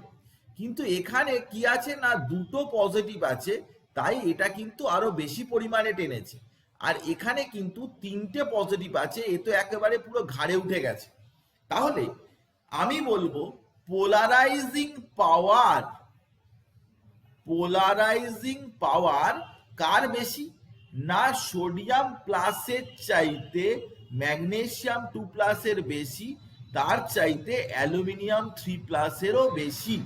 পোলারাইজিং পাওয়ারটা এদিক থেকে এদিকে কি হচ্ছে না, ইনক্রিজ করছে। তো পোলারাইজিং পাওয়ারটা কিন্তু এটা যে ক্যাটায়নের যে ক্ষমতা সেটাকে বলে। কিন্তু অ্যানায়নও তো পোলারাইজড হতে চাইছে, তো এটাকে বলে টেন্ডেন্সি টু বি পোলারাইজড। তাকে কি বলে না, পোলারাইজেবিলিটি। মানে অ্যানায়ন নিজের থেকে কতটা পোলারাইজড হচ্ছে সেটা অ্যানায়নের যে ক্যারেক্টারিস্টিক্স এর উপর ডিপেন্ড করে, তাকে কি বলা হয় না, পোলারাইজেবিলিটি। ধর এখানে আমি অ্যালুমিনিয়াম 3+ রেখেছি, অ্যালুমিনিয়াম 3+ রেখেছি, অ্যালুমিনিয়াম 3+ প্রত্যেকটাতেই অ্যালুমিনিয়াম রেখেছি, কিন্তু ফ্লুরিনের সাইজ তো ছোট, ও তো চার্জকে ভালোভাবে ধরে রাখতে পারবে, ও কি ভালো পোলারাইজড হবে? হবে না। ক্লোরিন তার চাইতে একটু বেশি হবে, ব্রোমিন একেবারে ঘাড়ে উঠে যাবে, আয়োডিন হলে একেবারে পুরো আরো ঘাড়ে উঠে যাবে। তো তাহলে আমি পোলারাইজেবিলিটির অর্ডার যদি করি, তাহলে ফ্লুরিনের চাইতে ক্লোরিন বেশি, ব্রোমিন বেশি, আয়োডিন যদি লাগাস তাহলে এখানে আয়োডিনও বেশি হয়ে যাবে। তাহলে পোলারাইজেবিলিটি, পোলারাইজিং পাওয়ার, এগুলো কি বোঝায়? তুই কি বুঝেছিস নাকি বুঝতে পারিসনি? Is it clear or not? আমি আরেকবার রিপিট করছি, ক্যাটায়ন কতটা অ্যানায়নকে ধরে টানতে পারে, ক্যাটায়নের যে ক্ষমতা তাকে বলে পোলারাইজিং পাওয়ার, যেটা চার্জ বেশি থাকলে কিন্তু বেশি টানবে। অ্যানায়ন নিজে কতটা পোলারাইজড হতে চায়, tendency to gate itself polarised, নিজে কতটা পোলারাইজড হতে চায়, সেটাকে বলে কি না, পোলারাইজেবিলিটি। সেটা সাইজ যদি বড় হয়, তার থেকে ইলেকট্রন ধরে টেনে নিয়ে সরিয়ে দেওয়া খুব সুবিধা। তো পোলারাইজেবিলিটিটাকে বলে, সেটা ফ্লুরিন, ক্লোরিন, ব্রোমিন, আয়োডিনের ক্ষেত্রে বলেছে। তো পোলারাইজেশন বা পোলারাইজিং পাওয়ার, পোলারাইজেবিলিটি, এই ব্যাপারগুলোর মানে বুঝেছিস না বুঝিসনি আমাকে বল। Is it clear or not? আমি এক্সাম্পল হ্যাঁ স্যার বুঝেছি। দেখতে পাচ্ছিস, এক্সাম্পলও আমি দিয়েছি, সবকিছু আমি তোকে বলেছি। অ্যাপ্লিকেশনটা জরুরি, তো একটু বাদেই অ্যাপ্লিকেশন পার্ট আসবে এবং সে ব্যাপারগুলো কিন্তু আমরা আলোচনা করব। তো এখানে একটা প্রশ্নের উত্তর কিন্তু একটু আগে পড়িয়েছি, সেই প্রশ্ন চলে এসছে। তো সেই প্রশ্নের উত্তর আমাকে কে দেবে, যে এখানে কে আইসোমর্ফ নয় এদের মধ্যে, which pair compound does not contain isomorphs এদের মধ্যে কে নয়? ZnSO4, KMnO4, ferrous sulphate 7H2O, MgSO4 7H2O, NaNO3, NaClO3, MgSO4, BsO4, কে নয়? Option A. Option A zinc sulphate, KMnO4, এটা নয় বলছে। আর কেউ স্যার অপশন সি। হ্যাঁ, অপশন সি। অপশন সি বলছে NaNO3, NaClO3। যাকে দুটো অ্যান্সার পেয়েছি আমি, অপশন এ, অপশন সি। বাকি MgSO4, BsO4 কেউ বলছে না। ফেরাস সালফেট 7H2 এটা তো বলবেই না, কারণ এটা তো আমি অলরেডি এক্সাম্পলের মধ্যে দিয়েছি। যাকে আমি বলে দিচ্ছি, সঠিক উত্তরটা আমি পেয়ে গেছি, রং উত্তরও পেয়েছি। অপশন সিটাই হচ্ছে কারেক্ট, কারণ NaNO3 এটা প্ল্যানার স্ট্রাকচার, কিন্তু NaClO3 এটা হচ্ছে পিরামিডাল স্ট্রাকচার। এটা তোর জানার কথা এখনো পর্যন্ত নয়। আমি প্রশ্নটা দিয়েছি এই কারণেই যে আমরা স্ট্রাকচার পড়াবো, তো স্ট্রাকচারের সময় কিন্তু এদের স্ট্রাকচার বের করা, সালফেট ম্যাঙ্গানেট এটা দুজনেই টেট্রাহেড্রাল, সালফেট পরেরটায় দুটোই সালফেট রয়েছে, তার নিচেরটাও দুটো সালফেট রয়েছে। নাইট্রেট NO3 মাইনাস এটা প্ল্যানার, এবং ClO3 এটা কিন্তু পিরামিডাল স্ট্রাকচার। তো এদের স্ট্রাকচার জানতে শিখতে হবে। তো স্ট্রাকচার কত জায়গায় কত রকম ভাবে কাজে লাগতে পারে এটা বোঝাবার জন্য আমি এক্সাম্পলটা দিয়েছি। এনিওয়ে আমি আগে যাচ্ছি, সেটা হচ্ছে যে আমরা melting point of ionic compounds সেটা নিয়ে আলোচনা করতে চাই। তো বেসিক্যালি ব্যাপারটা হচ্ছে যে যে কথা আমি তোকে বলেছিলাম যে ল্যাটিস এনার্জি কিসের ওপরে অ্যাকচুয়ালি ডিপেন্ড করে। তো ল্যাটিস এনার্জির যদি ফর্মুলা দেখি, অরিজিনাল যে ফর্মুলা, সেই ফর্মুলাতে দেখা যাচ্ছে Q1 Q2 এর সাথে ডাইরেক্টলি প্রপোর্শনাল এবং R স্কয়ারের সাথে ইনভার্সলি প্রপোর্শনাল, Kটা হচ্ছে কনস্ট্যান্ট। তো প্রথম কথা হচ্ছে যেখানে পোলারাইজেশন ইজ নেগলিজেবল। পোলারাইজেশন কখন নেগলিজেবল?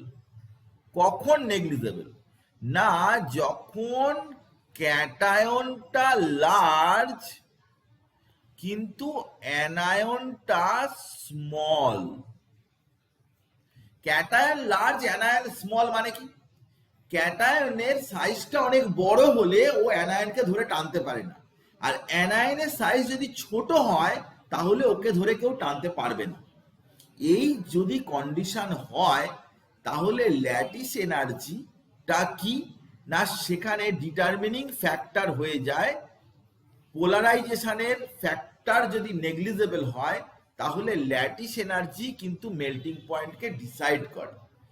ল্যাটিস এনার্জি অনেক রকম ভাবেই মেল্টিং পয়েন্টকে ইনফ্লুয়েন্স করার চেষ্টা করে, কিন্তু দেখতে হবে যে সেখানে পোলারাইজেশন ব্যাপারটা কাজ করছে কিনা। পোলারাইজেশন কাজ করলে কিন্তু একটু উল্টোপাল্টা হয়ে যাবে। আমি তো দেখাচ্ছি, কারণ এটা এই জায়গাটায় সব স্টুডেন্টরা ভুল করে, আমি তোকে দেখাবো, কোনো অসুবিধার কিছু নেই। আমি সমস্ত বিষয়টাই আমি তোর সামনে রাখবো, তোকে কোনটা মনে রাখতে হবে, কোন জায়গাটা কিভাবে করতে হবে না করতে হবে তুই এক্ষুনি বুঝতে পারবি। তো চল, আমরা সময় নষ্ট করতে চাই না এক ফোঁটা, কারণ আমাদের হাতে সময় কম। যদি দেখা যায় যে এই রেডিয়াসগুলো কনস্ট্যান্ট, তাহলে সেখানে Q1 Q2 এর সাথেই ডাইরেক্টলি প্রপোর্শনাল। আমি তোকে ভালোভাবে দেখাচ্ছি এক্সাম্পল, নিটের পরীক্ষায় এসছে এমন এক্সাম্পলই তোকে আমি দেখাবো, সেটাই আমি এখানে রেখেছি। যে তুই দেখ যে NaFMgO SCN-TiC এই যে কম্পাউন্ডগুলো, আমি বলেছি যে যেখানে কিনা চার্জের চেঞ্জ হবে সেখানে রেডিয়াস ব্যাপারটা অত বেশি গুরুত্বপূর্ণ নয়। এখানে ক্যাটায়ন অ্যানায়ন আছে, রেডিয়াস মোর অর লেস কাছাকাছি, সবই সেকেন্ড পিরিয়ডের এলিমেন্ট এখানে রয়েছে, একটা স্ক্যান্ডিয়াম একটু দূরে এলিমেন্ট আছে, কিন্তু চার্জের মাল্টিপ্লিকেশন কিন্তু অনেক বেশি ডিফারেন্স। একজনের 1, একজনের 4, একজনের 9, একজনের 16। তো অটোমেটিক্যালি দেখা যাচ্ছে যে ল্যাটিস এনার্জি ফ্যাক্টরটা কিন্তু অনেক বেশি গুরুত্বপূর্ণ হচ্ছে। ল্যাটিস এনার্জি যত বেশি হবে তত মেল্টিং পয়েন্টটাও বেশি হবে, এই কথাও আমি তোকে আগে বলেছি। Lattice energy is directly proportional two melting point, এবং যার জন্যে এদের যদি মেল্টিং পয়েন্টের অর্ডারও করা যায় তাহলে মেল্টিং পয়েন্টের অর্ডার কিন্তু এই অর্ডারেই চলবে যে অর্ডারে দেখানো রয়েছে। তাহলে আমি তোকে পরিষ্কার দেখিয়ে দিচ্ছি যে যেহেতু Q1 Q2 এর ওপরেই ডিপেন্ডেন্সিটা রয়েছে, চার্জ যদি এক হয়ে যায় তখন আমি সাইজের ব্যাপারটা দেখব। সাইজের ব্যাপারটা কিন্তু বেশি ইম্পর্টেন্ট রোল প্লে করবে না মোস্ট অফ দ্য কেসেস। কখনো কখনো তার পিছনে এক্সপ্লানেশনও থাকবে, কখনো যখন। তো তো ল্যাটিস এনার্জি অর্ডার, এখানে কিন্তু ল্যাটিস এনার্জি মেল্টিং পয়েন্টের অর্ডারটা কিন্তু একই রকমের হবে, কারণ ল্যাটিস এনার্জি বাড়লে মেল্টিং পয়েন্টটা বাড়ে। সাথে আমি আরো একটা অ্যাড করেছি, কিছু কিছু কম্পিটিটিভ এক্সামে হার্ডনেস দিচ্ছে। হার্ডনেস মানে কত হার্ড, তো সেটাও কিন্তু মেল্টিং পয়েন্টটা যার বেশি হয় হার্ডনেসও তার বেশি। খুব হার্ড হলে মলিকুলগুলোকে সরানো খুব ডিফিকাল্ট হয়, তো হার্ডনেসের অর্ডারও কিন্তু ওই অর্ডারে বাড়বে। দেখতেই পাচ্ছিস যে ল্যাটিস এনার্জি অর্ডার যেরকম বেড়েছে, মেল্টিং পয়েন্ট অর্ডার একই রকম বেড়েছে, হার্ডনেস অর্ডার কিন্তু ওইভাবেই বাড়বে। নেক্সট নেক্সট চলে আয় যে যখন Q1 Q2 ফ্যাক্টরটা ফিক্সড, মানে বিও, এমজিও, সিএও, এসআরও, বিএও কি রকম, প্রত্যেকে সেম, প্রত্যেকেই চার্জ কত, বেরিলিয়াম, ম্যাগনেসিয়াম এদের উপরে +2 চার্জ আছে, অক্সিজেন -2 চার্জ আছে, তো চার্জের মাল্টিপ্লিকেশন সব কি 4, তো চার্জ কিন্তু ফিক্সড হয়ে গেছে। তাহলে উপায়, এবারে যদি আমি এদের মেল্টিং পয়েন্টের অর্ডার করতে চাই, তাহলে প্রথমে তুই দেখ ল্যাটিস এনার্জির অর্ডার। আমার কথাটা ভালো করে তুই শোন, ল্যাটিস এনার্জির অর্ডার, ল্যাটিস এনার্জি কি হবে না, যত সাইজ ছোট হবে, বেরিলিয়াম ম্যাগনেসিয়াম কিরকম ভাবে রয়েছে, বেরিলিয়াম, ম্যাগনেসিয়াম, ক্যালসিয়াম, স্ট্রংসিয়াম, বেরিয়াম, এই উপর থেকে নিচে রয়েছে, মানে সাইজ এখানে ইনক্রিজ করছে, সাইজ ইনক্রিজ করছে। তাহলে তাদের ল্যাটিস এনার্জি অর্ডার কি হবে না, যার সাইজ ছোট, যার সাইজ ছোট, সাইজের সাথে তো কি ইনভার্সলি প্রপোর্শনাল, ল্যাটিস এনার্জি তো 1/r² এর সাথে প্রপোর্শনাল। তাহলে যার সাইজ ছোট, সাইজ ছোট যার, ল্যাটিস এনার্জি হাই তার, তাহলে ল্যাটিস এনার্জি বেরিলিয়াম প্রথমে, ম্যাগনেসিয়াম, ক্যালসিয়াম, স্ট্রংসিয়াম, বেরিয়াম এরকম হবে। এইবারে সমস্যাটা আমি তোকে বলছি, মেল্টিং পয়েন্টে দেখ ল্যাটিস এনার্জি যেরকম যায় মেল্টিং পয়েন্টও সেরকম যায়, কারণ আমি তোকে এক্ষুনি বুঝিয়েছি যে lattice energy are melting point proportional, proportional. কিন্তু তুই আমার কথাটা একটা শোন, তুই আমার কথাটা শোন ভালো করে। সেটা হচ্ছে যে আমি তোকে যে জিনিসটা বলছি সেটা তুই ভালো করে লক্ষ্য করবি, আমি তোকে ভুলভাল জিনিস আমি শেখাবো না। এইখানে যে মেল্টিং পয়েন্টের অর্ডার আছে, এটা এটা নিটেরই কোশ্চেন, এটা নিটেতেই দিয়েছিল। এই যে মেল্টিং পয়েন্টের অর্ডার আছে, এর মাঝখানেতে বেরিলিয়াম ঢুকে রয়েছে, যদিও বেরিলিয়ামটা কিন্তু এইখানে আসার কথা ছিল, কারণ যেরকম ল্যাটিস এনার্জির অর্ডার হয় সেরকমই মেল্টিং পয়েন্টের অর্ডার হয়। কিন্তু একটা কথা লেখা রয়েছে একটু আগে, সেই কথাটা তুই লক্ষ্য করেছিস, আমি ইচ্ছা করে ওই কথাটা লিখেছি। এই দেখ, পোলারাইজেশন ইজ নেগলিজেবল। এইবারে বিষয়টা হচ্ছে যে বেরিলিয়াম ক্যাটায়নের সাইজ ছোট হলে, ক্যাটায়নের সাইজ ছোট হলে বেরিলিয়ামের স্মল সাইজ সে কি করে পোলারাইজ করতে পারে, মানে কি অ্যানায়নকে ধরে ভালো টানতে পারে। ক্যাটায়নের সাইজ ছোট হলে অ্যানায়নকে ধরে সে টানতে পারে। টানলে কি হয় না, কোভ্যালেন্ট ক্যারেক্টার সিসি তার বাড়ে, আয়নিক ক্যারেক্টার কমে যায়। যত বেশি পোলারাইজেশন হয়, পোলারাইজেশন যত বাড়ে তত তার কোভ্যালেন্ট ক্যারেক্টার বাড়ে। কোভ্যালেন্ট ক্যারেক্টার বাড়লে তার মেল্টিং পয়েন্ট, বয়লিং পয়েন্ট যতটা বেশি হওয়ার কথা ছিল ততটা বেশি হয় না। সবসময় একটা জিনিস মনে রাখবি, ল্যাটিস এনার্জি ফ্যাক্টরটা ততক্ষণ পর্যন্তই কাজ করবে যতক্ষণ পর্যন্ত ক্যাটায়ন গুলো খুব ছোট না হয়ে যায়। খুব ছোট হয়ে গেলে কিন্তু আর কাজ করবে না, তখন কিন্তু উল্টো পাল্টা চলে আসবে। বেরিলিয়ামের সাইজ কিন্তু খুব ছোট, সেই জন্যে ওর ক্ষেত্রে পোলারাইজেশন এফেক্টটা কিন্তু বেশি প্রিডমিনেন্ট হয়ে যাবে।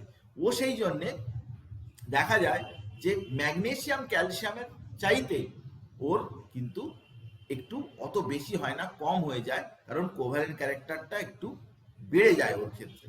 এটা ফ্যাজান্স রুলে আরো ডিটেলে আমি তোকে বলবো, কিন্তু এখানে ল্যাটিস এনার্জি দিয়ে আমি তোকে বললাম যে ল্যাটিস এনার্জি আর ফ্যাজান্স রুল নিয়ে অনেকের মাথা গোলমাল হয়ে যায়, পাগল হয়ে যায়। তো যাতে তুই পাগল না হোস সেই জন্য আমি তোকে বলছি বেরিলিয়াম কিন্তু ভেরি মাচ ইম্পর্টেন্ট। বেরিলিয়াম কিন্তু বহু জায়গায় গন্ডগোল করে, আমি তোকে অলরেডি দেখাবো, আরো এক জায়গায় দু জায়গায় দেখাবো। এইবারে এইখানটায় তুই দেখ, আবার একটা তোকে আমি দেখাচ্ছি, সেখানে তুই দেখ, সেখানে তুই দেখলে আরো ভালো করে তুই বুঝতে পারবি যে গন্ডগোলটা কিরকম ধরনের পর্যায়ে চলে যায়। এবারে দেখ, এইগুলো কিন্তু চেঞ্জ করা হয়েছে, অক্সিজেনের জায়গায় ফ্লুরিন চেঞ্জ করা হয়েছে, ফ্লুরিন দেওয়া হয়েছে, প্রত্যেকটা ফ্লুরিন দেওয়া হয়েছে। তো ফ্লুরিন দিলে কি হয়েছে না, ল্যাটিস এনার্জি অর্ডারটা কোনো চেঞ্জ হবে না। ল্যাটিস এনার্জি তো সাইজ যার ছোট তারই তো ল্যাটিস এনার্জি বেশি হবে, ল্যাটিস এনার্জি নিয়ে কোনো মাথা ব্যথা নেই। যত প্রবলেম অ্যারাইজ করবে মেল্টিং পয়েন্টে, কারণ মেল্টিং পয়েন্টে কি আছে না, মেল্টিং পয়েন্টে কিন্তু পোলারাইজেশনের মাঝে মাঝে পোলারাইজেশনের জন্য কিছু কিছু এক্সেপশনাল কেস আছে, এবং সাথে সাথে আর ল্যাটিস এনার্জি ফ্যাক্টরটা তো রয়েছে।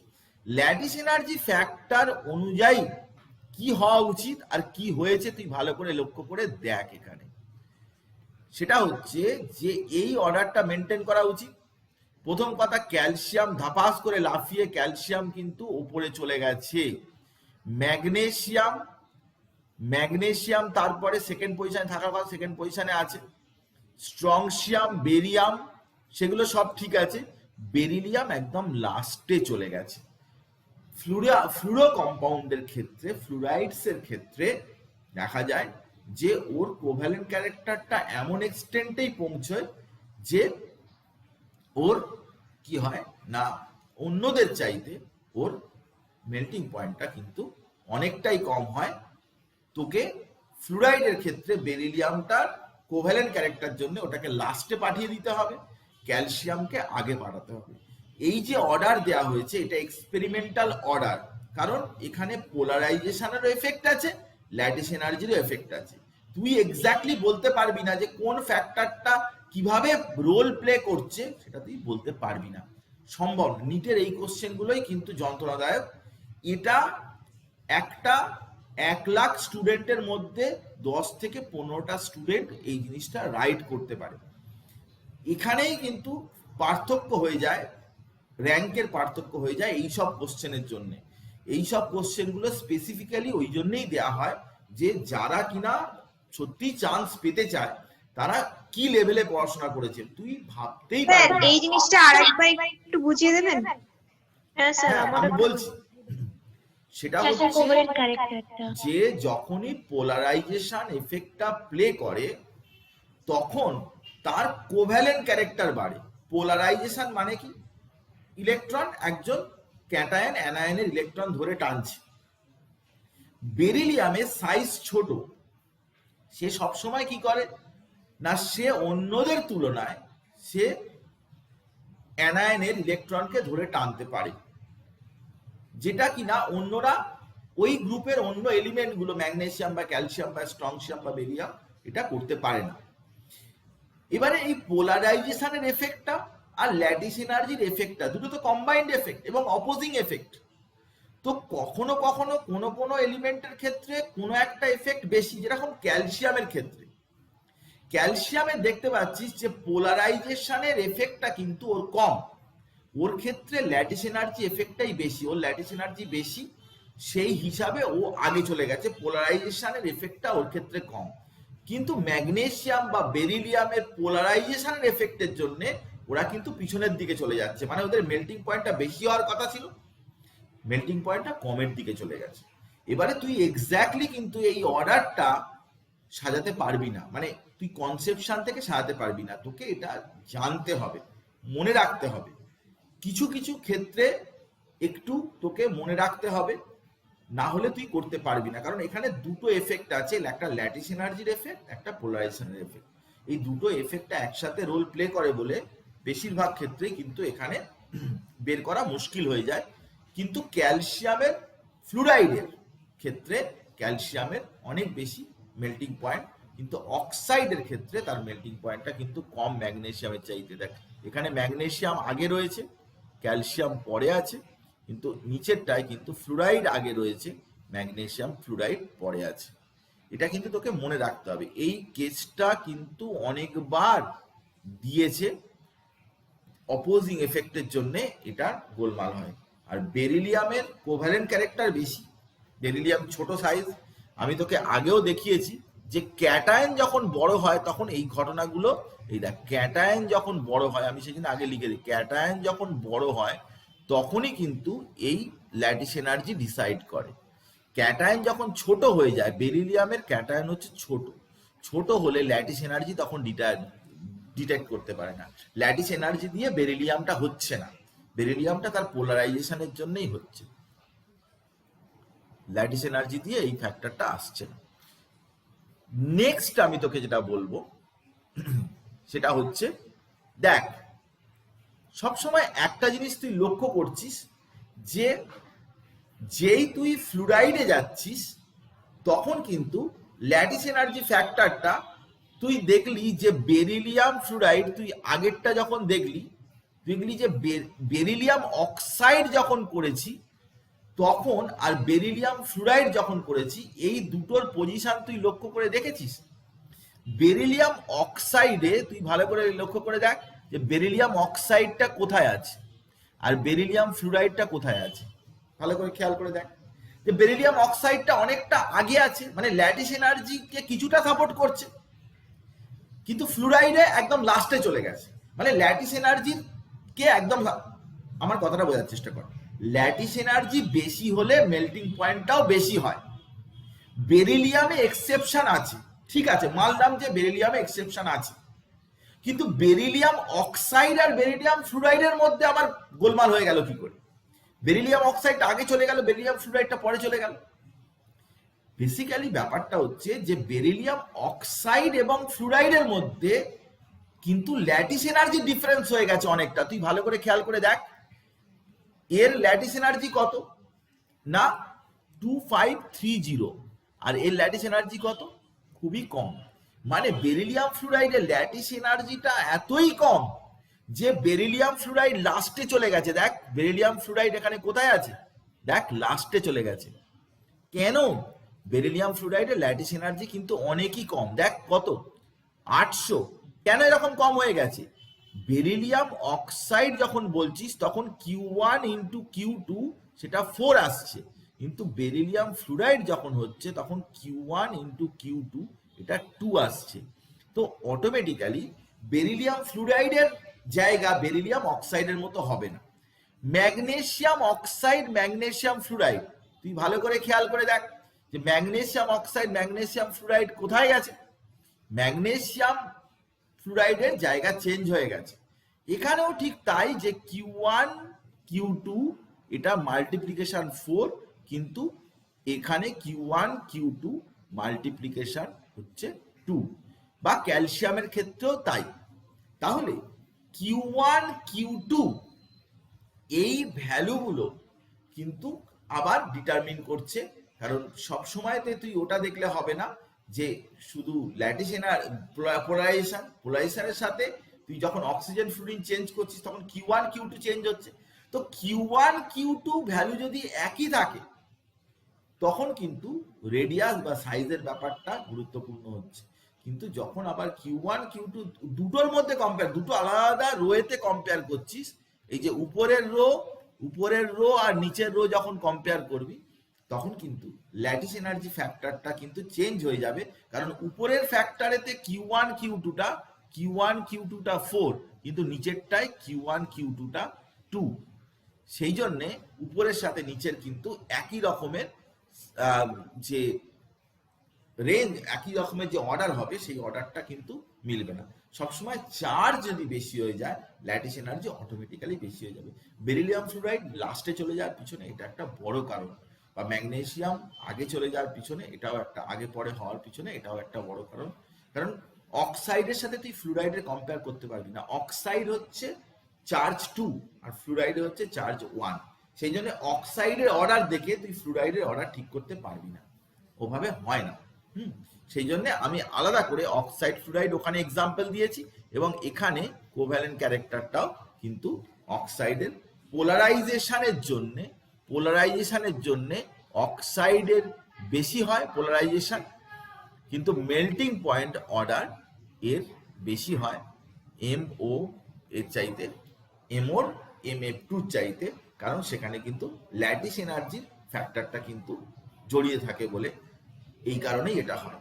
পোলারাইজেশন বলছে যে অক্সাইডের মেল্টিং পয়েন্ট কম হবে ফ্লুরাইডের চাইতে, কিন্তু ল্যাটিস এনার্জির ফ্যাক্টরটার জন্য অক্সাইডের মেল্টিং পয়েন্টটা বেশি হয়ে গেল ফ্লুরাইডের চাইতে।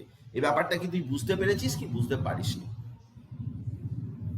এই ব্যাপারটা পরিষ্কার কি পরিষ্কার নয়? পেরেছি স্যার। স্যার আরেকবার একটু বলুন না। আমি আরেকবার বলছি, কথাটা আমার ভালো করে তুই শোন। পোলারাইজেশন, ধর এখানে এম, যে কোনো একটা এম, এটা ও, এটা অক্সিজেন, এটা 2- আছে, আর এটা হচ্ছে এম, এখানে F- আছে। তো অক্সিজেনকে সবসময় বেশি করে টানবে, কারণ এর মাথায় বেশি চার্জ আছে, মানে পোলারাইজেশন বেশি, মানে কোভ্যালেন্ট ক্যারেক্টার বেশি, মানে মেল্টিং পয়েন্ট লো। এখানে কম টানবে, অল্প করে টানবে, তার মানে পোলারাইজেশন কম, কোভ্যালেন্ট ক্যারেক্টার কম, মেল্টিং পয়েন্ট বেশি। এটা হওয়া উচিত যে MOর চাইতে MF2 এর মেল্টিং পয়েন্টটা বেশি হওয়া উচিত। মেল্টিং পয়েন্ট MF2 বেশি হবে, MOর কম হবে। দেখ, polarisation order or covalent order is MO greater than MF2, মানে MOর পোলারাইজেশনটা MF2 চাইতে বেশি, but melting point order is also MO greater than F2। এই যে এর বলেছি মেল্টিং পয়েন্টটা কম হবে, এর বলেছি মেল্টিং পয়েন্টটা বেশি হবে, তা কি হয়েছে? হয়নি। MOর মেল্টিং পয়েন্টটা কম হয়ে এর মেল্টিং পয়েন্টটা বেশি হওয়া উচিত, কিন্তু কেন হলো না? না MOর কি না ল্যাটিস এনার্জি MF2 চাইতে ল্যাটিস এনার্জি চাইতে বেশি। এখন ল্যাটিস এনার্জি যার বেশি হয় তারই মেল্টিং পয়েন্টটা বেশি হয়, সেই জন্য মেল্টিং পয়েন্টটা গিয়ে দাঁড়ালো MOর বেশি হয়ে গেল MF2 এর চাইতে। এটাই হচ্ছে ব্যাপার। পোলারাইজেশন সাপোর্ট করলো MOর দিকে যাওয়ার, যে MOর মেল্টিং পয়েন্টটা কম হবে, কিন্তু তা সত্ত্বেও বেশি হয়ে গেল, কারণ চার্জের মাল্টিপ্লিকেশন করে ওর, দেখ যে অক্সাইডগুলোর মেল্টিং পয়েন্টটা অনেকই বেশি, কারণ তার ল্যাটিস এনার্জিও বেশি। এই যে Q1 Q2 করে বেশি হয়ে যাচ্ছে না, ল্যাটিস এনার্জি বেশি বলে অটোমেটিক্যালি তার মেল্টিং পয়েন্টটা বেশি হয়ে গেল। দেখ, বিষয়টা হচ্ছে এরকম যে তুই যখন বেরিলিয়ামের অক্সাইড বেরিলিয়াম ফ্লুরাইড যখন কম্পেয়ার করবি তখন একরকম বিষয়, কিন্তু যখন beryllium oxide, magnesium oxide, calcium oxide এগুলোকে যখন কম্পেয়ার করবি তখন অন্য বিষয়। সেই জন্য ফ্লুরাইডের সাথে অক্সাইডের যখন কম্পেয়ার করবি তখন কিন্তু ল্যাটিস এনার্জি ফ্যাক্টরটাই কাজে আসবে, কারণ চার্জের মাল্টিপ্লিকেশন, চার্জটা ওখানে চেঞ্জ হয়ে গেছে, চার্জের অক্সাইড আর ফ্লুরাইডের চার্জটা কিন্তু আলাদা। Is it clear? এখন জটিল ব্যাপার, কিন্তু তোকে পড়তে হবে, একটু পড়াশোনা করতে হবে, তাহলেই হবে। আমি যে প্রসঙ্গটা তোকে বলছিলাম যে ডিসলিউশনের ব্যাপারটা, আর একটু আমি তোকে সময় নেব, কারণ আমরা ভেবেছিলাম যে আরো এইভাবে হয় না, মানে তাড়াতাড়ি করে তো হয় না, একটু কিছুটা পড়াতেই হয়, বুঝতে পারবি না। তো দেখ যে সোডিয়াম আয়ন, ক্লোরাইড আয়ন, এদেরকে কি করছে না ওয়াটার এসে অ্যাট্রাক্ট করছে। দিস ইজ কল্ড সলভেশন বা হাইড্রেশন, জলের হাইড্রেশন। তো যত, আমি আগেই বলেছি যে হাইড্রেশন এনার্জি যত বেশি হবে, কারণ এই এনার্জিটা হচ্ছে কি নেগেটিভ, ল্যাটিস এনার্জিটা হচ্ছে কি সেটাও নেগেটিভ, কিন্তু যত হাইড্রেশন, ল্যাটিস এনার্জি মানে কি আয়নগুলোকে ধরে রেখেছে, আর হাইড্রেশন মানে কি ওদেরকে আলাদা করতে চাইছে। তো হাইড্রেশন এনার্জি বেশি হলে সলিউবল হবে, না হলে সলিউবল হবে না। বিষয়টা এই রকমই। তো আমরা এই বিষয়টাকে কিভাবে দেখব তোকে দেখাচ্ছি। যে দেখ তুই ভালো করে দেখ যে এই হচ্ছে ওয়াটার মলিকিউল, এখানে কি আছে না Cl মাইনাস আছে, এর মধ্যে সোডিয়াম প্লাস আছে, একদম সিম্পল ছবি ইউজ করেছে। তো সোডিয়াম প্লাসকে কি করেছে না এগুলো অক্সিজেন অক্সিজেন অক্সিজেন, তো তারা সবাই অ্যাট্রাক্ট করেছে নেগেটিভ পোর্শন। আর ক্লোরাইডকে কি করেছে না এগুলো হচ্ছে হাইড্রোজেন পোর্শন, এই সাদা পোর্শন গুলো হচ্ছে হাইড্রোজেন, হাইড্রোজেন অ্যাট্রাক্ট করেছে, তাহলে হাইড্রেট করেছে, এটাকেও হাইড্রেট করেছে, তার জন্য এনার্জি বেরিয়েছে, এনার্জি ইভলিউশন হয়েছে। অ্যাট্রাকশন মানে এনার্জি ইভলিউশন, তো এনার্জি ইভলিউশন করার ফলে ও সলিউবল হচ্ছে। এটা হচ্ছে বেসিক সলিবিলিটির ক্রাইটেরিয়া। কিন্তু এই বেসিক ক্রাইটেরিয়া ওপরে তোকে যা প্রশ্ন জিজ্ঞাসা করবে তুই পাগল হয়ে যাবি, তুই মাথা খারাপ হয়ে যাবে। আমি তোকে প্রথমে একটা প্রশ্ন দেখাই, সেই প্রশ্নটা তে মেল্টিং পয়েন্ট, ল্যাটিস এনার্জি এইসব অর্ডার দেওয়া রয়েছে। তো তুই এটা আমাকে বল যে এটার কোন অ্যান্সারটা কারেক্ট হবে।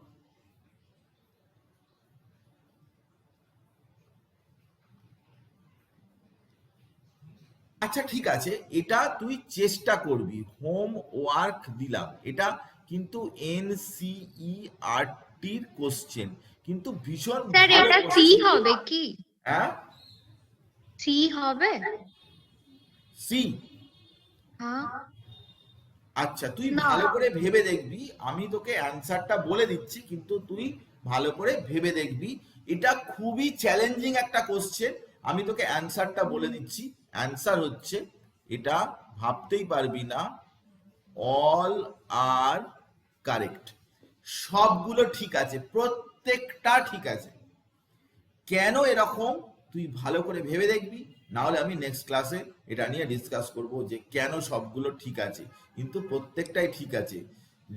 এই যে আমি এতক্ষণ ধরে বোঝালাম যেটা এই পোলারাইজেশন, এই লিথিয়ামে পোলারাইজেশনের ব্যাপার রয়েছে, লিথিয়ামটা গন্ডগোল করেছে, সব জায়গায় লিথিয়ামটা গন্ডগোল করে রয়েছে। ল্যাটিস এনার্জিতে নয় কোনোদিন গন্ডগোল হয় না, ল্যাটিস এনার্জিতে যার সাইজ ছোট সেই আগে যায়, সোডিয়াম পটাশিয়াম এইগুলো ঠিকঠাক। ল্যাটিস এনার্জিতে কি নো গন্ডগোল, ল্যাটিস এনার্জিতে কোনো গন্ডগোল হয় না, কারণ ল্যাটিস এনার্জি একটাই ফ্যাক্টর যে চার্জের মাল্টিপ্লিকেশনের সাথে প্রপোর্শনাল আর রেডিয়াসের সাথে ইনভার্সলি প্রপোর্শনাল। কিন্তু বাকি যেগুলো মেল্টিং পয়েন্ট সেখানে কিন্তু পোলারাইজেশন হলে কমে যাবে, আবার ল্যাটিস এনার্জি হলে বাড়বে, তো ওই জন্য ওখানে কিন্তু গন্ডগোল থাকবে। সেই জন্য ABC তিনটে যে অর্ডার দেওয়া রয়েছে, এই অর্ডার কিন্তু ক্লাসিক অর্ডার, মানে ম্যাক্সিমাম স্টুডেন্ট ভুল করে, ম্যাক্সিমাম স্টুডেন্ট সব গোলমাল করে চলে আসে। তো এখানে আমি প্রশ্নটা এরকম ভাবে দিয়েছি, তো অল আর কারেক্ট এরকম ধরনের, তো এখানে তোকে বলা হয়নি ইজ আর কারেক্ট, ওখানে দেওয়া ছিল যে কোনটা, আমি ঠিক অপশন বলতে বলিনি, ইজ আর কারেক্ট এরকম ভাবে দিয়েছিলাম কোশ্চেনটা। তো ভেরি ইম্পর্টেন্ট চ্যালেঞ্জিং কোশ্চেন, নিটের পক্ষে তো বটেই। তো অর্ডারে প্রচুর গোলমাল আছে, তুই দেখতে পাচ্ছিস যে কোনো জায়গায় কিন্তু অর্ডারে ঠিকঠাক ব্যাপারটা নেই, কিন্তু সবগুলোই কারেক্ট আছে। কেন কারেক্ট আছে সেটা তোকে বলতে হবে, আমি বেরিলিয়ামে যে এক্সাম্পল দিয়েছি সেটা দিয়ে এটা করতে পারবি। এনিওয়ে আমি একটু তোকে একটা জিনিস বলে দিই, ভেরি ভেরি ইম্পর্টেন্ট জিনিস, এটা আমার আজকে বলার দরকার আছে। সেটা হচ্ছে কি না, সলিবিলিটি কিসের ওপর ডিপেন্ড করে।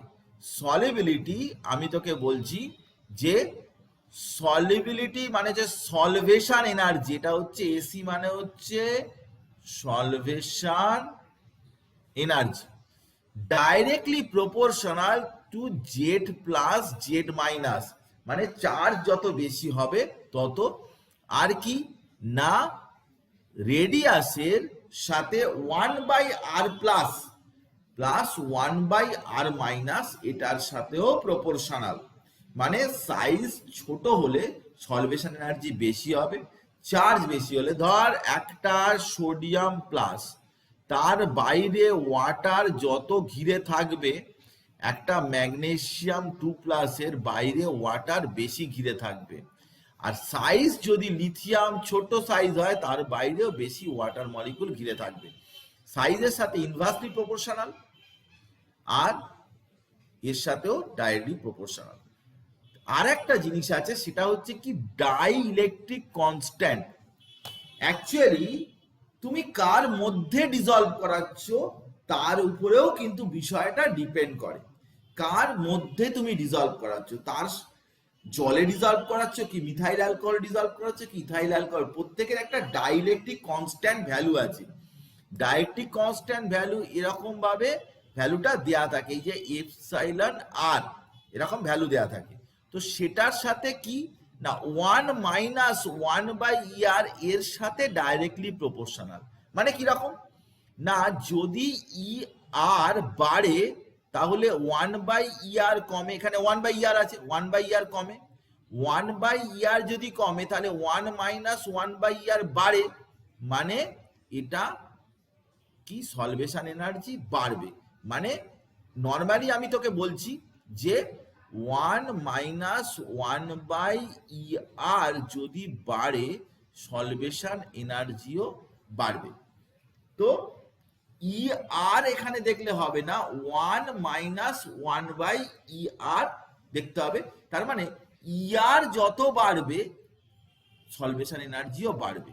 তো এখানে ER এর ভ্যালু দেওয়া রয়েছে 81, 34 এটা, তাহলে ER যত বাড়বে সলভেশন এনার্জিও তত বাড়বে।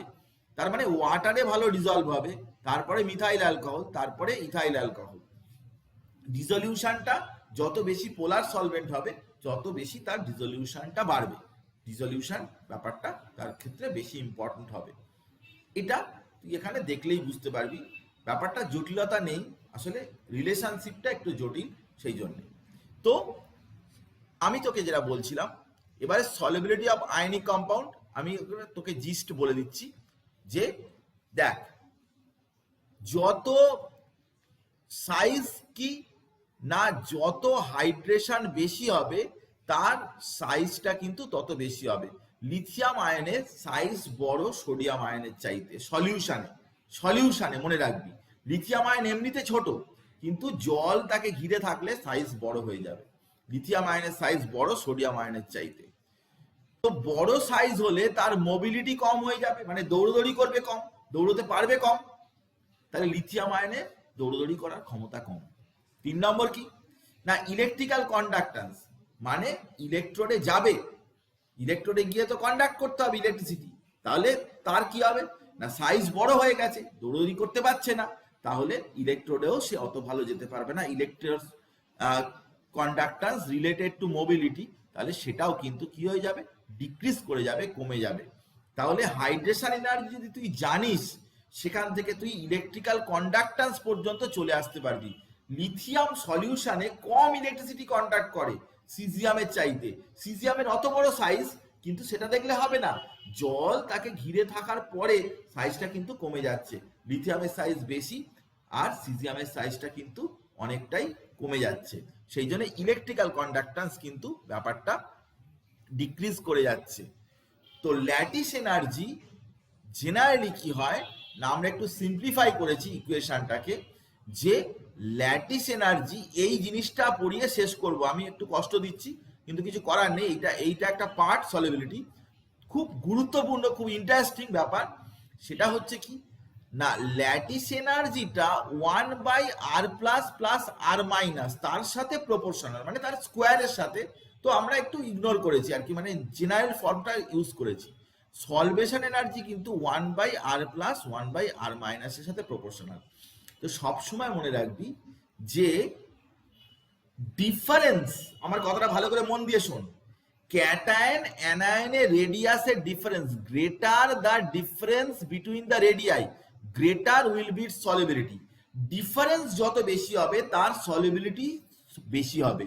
তোকে আর সলভেশন এনার্জি, ল্যাটিস এনার্জি এসব এত কনসিডার করার দরকার নেই, আমি তোকে শর্টকাট ওয়ে বলছি, সব দেখবি মিলে যাবে, শর্টকাট ওয়েতে সব মিলে যাবে।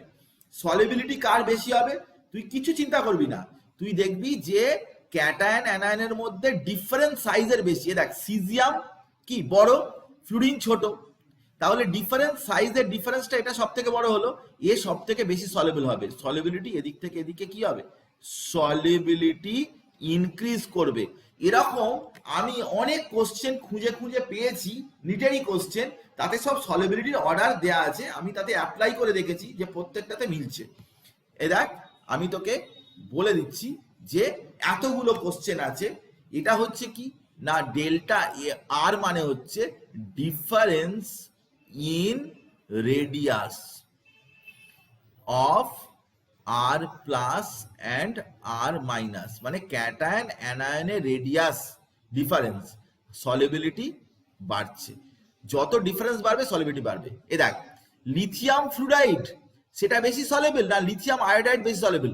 লিথিয়াম আয়োডাইড বেশি সলেবল, কারণ আয়োডিন তো সাইজে বড়, তাহলে লিথিয়াম ফ্লুরিন সাইজে ছোট, তাহলে এখানে ডিফারেন্সটা কম হবে, এটা ডিফারেন্সটা বেশি হবে।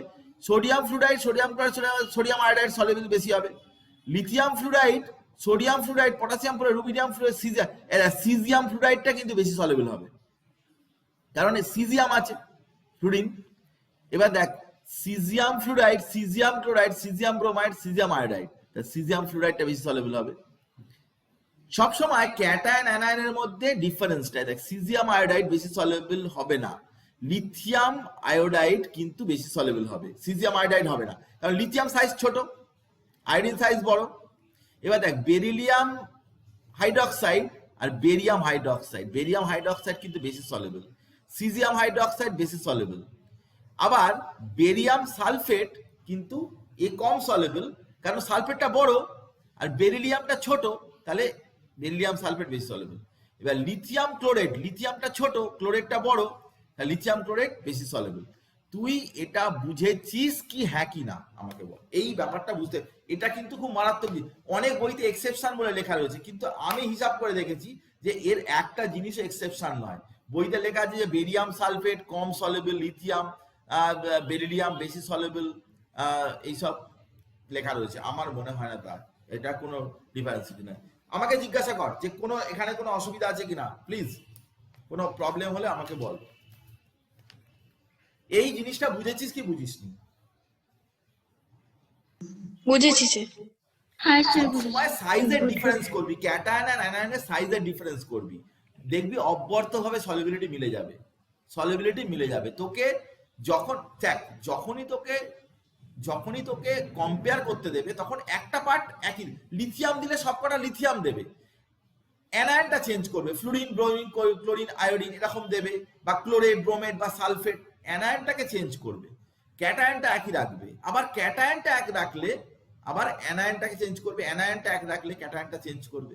তো তুই ক্যাটায়ন অ্যানায়ন যাই চেঞ্জ করুক না কেন, সাইজটা দেখবি, সাইজের ডিফারেন্সটা দেখবি, আর যার ডিফারেন্সটা বেশি হবে সে বেশি সলভেবল হবে। আমি তোকে গ্যারেন্টেড দিলাম যে আমি প্রচুর কোশ্চেন, এগুলো তোর এস ব্লকেও লাগবে। এস ব্লকে যেসব সলিবিলিটি না ওখান থেকে পড়ে, তুই এখান থেকে করে দিতে পারবি, কোনো অসুবিধার কিছু নেই। যাকে আমি তোকে অনেকক্ষণ ধরে নিটের ক্লাস তো এরকম ভাবে এই করা যায় না আর কি, কারণ অনেক কিছু পড়ানোর দরকার থাকে।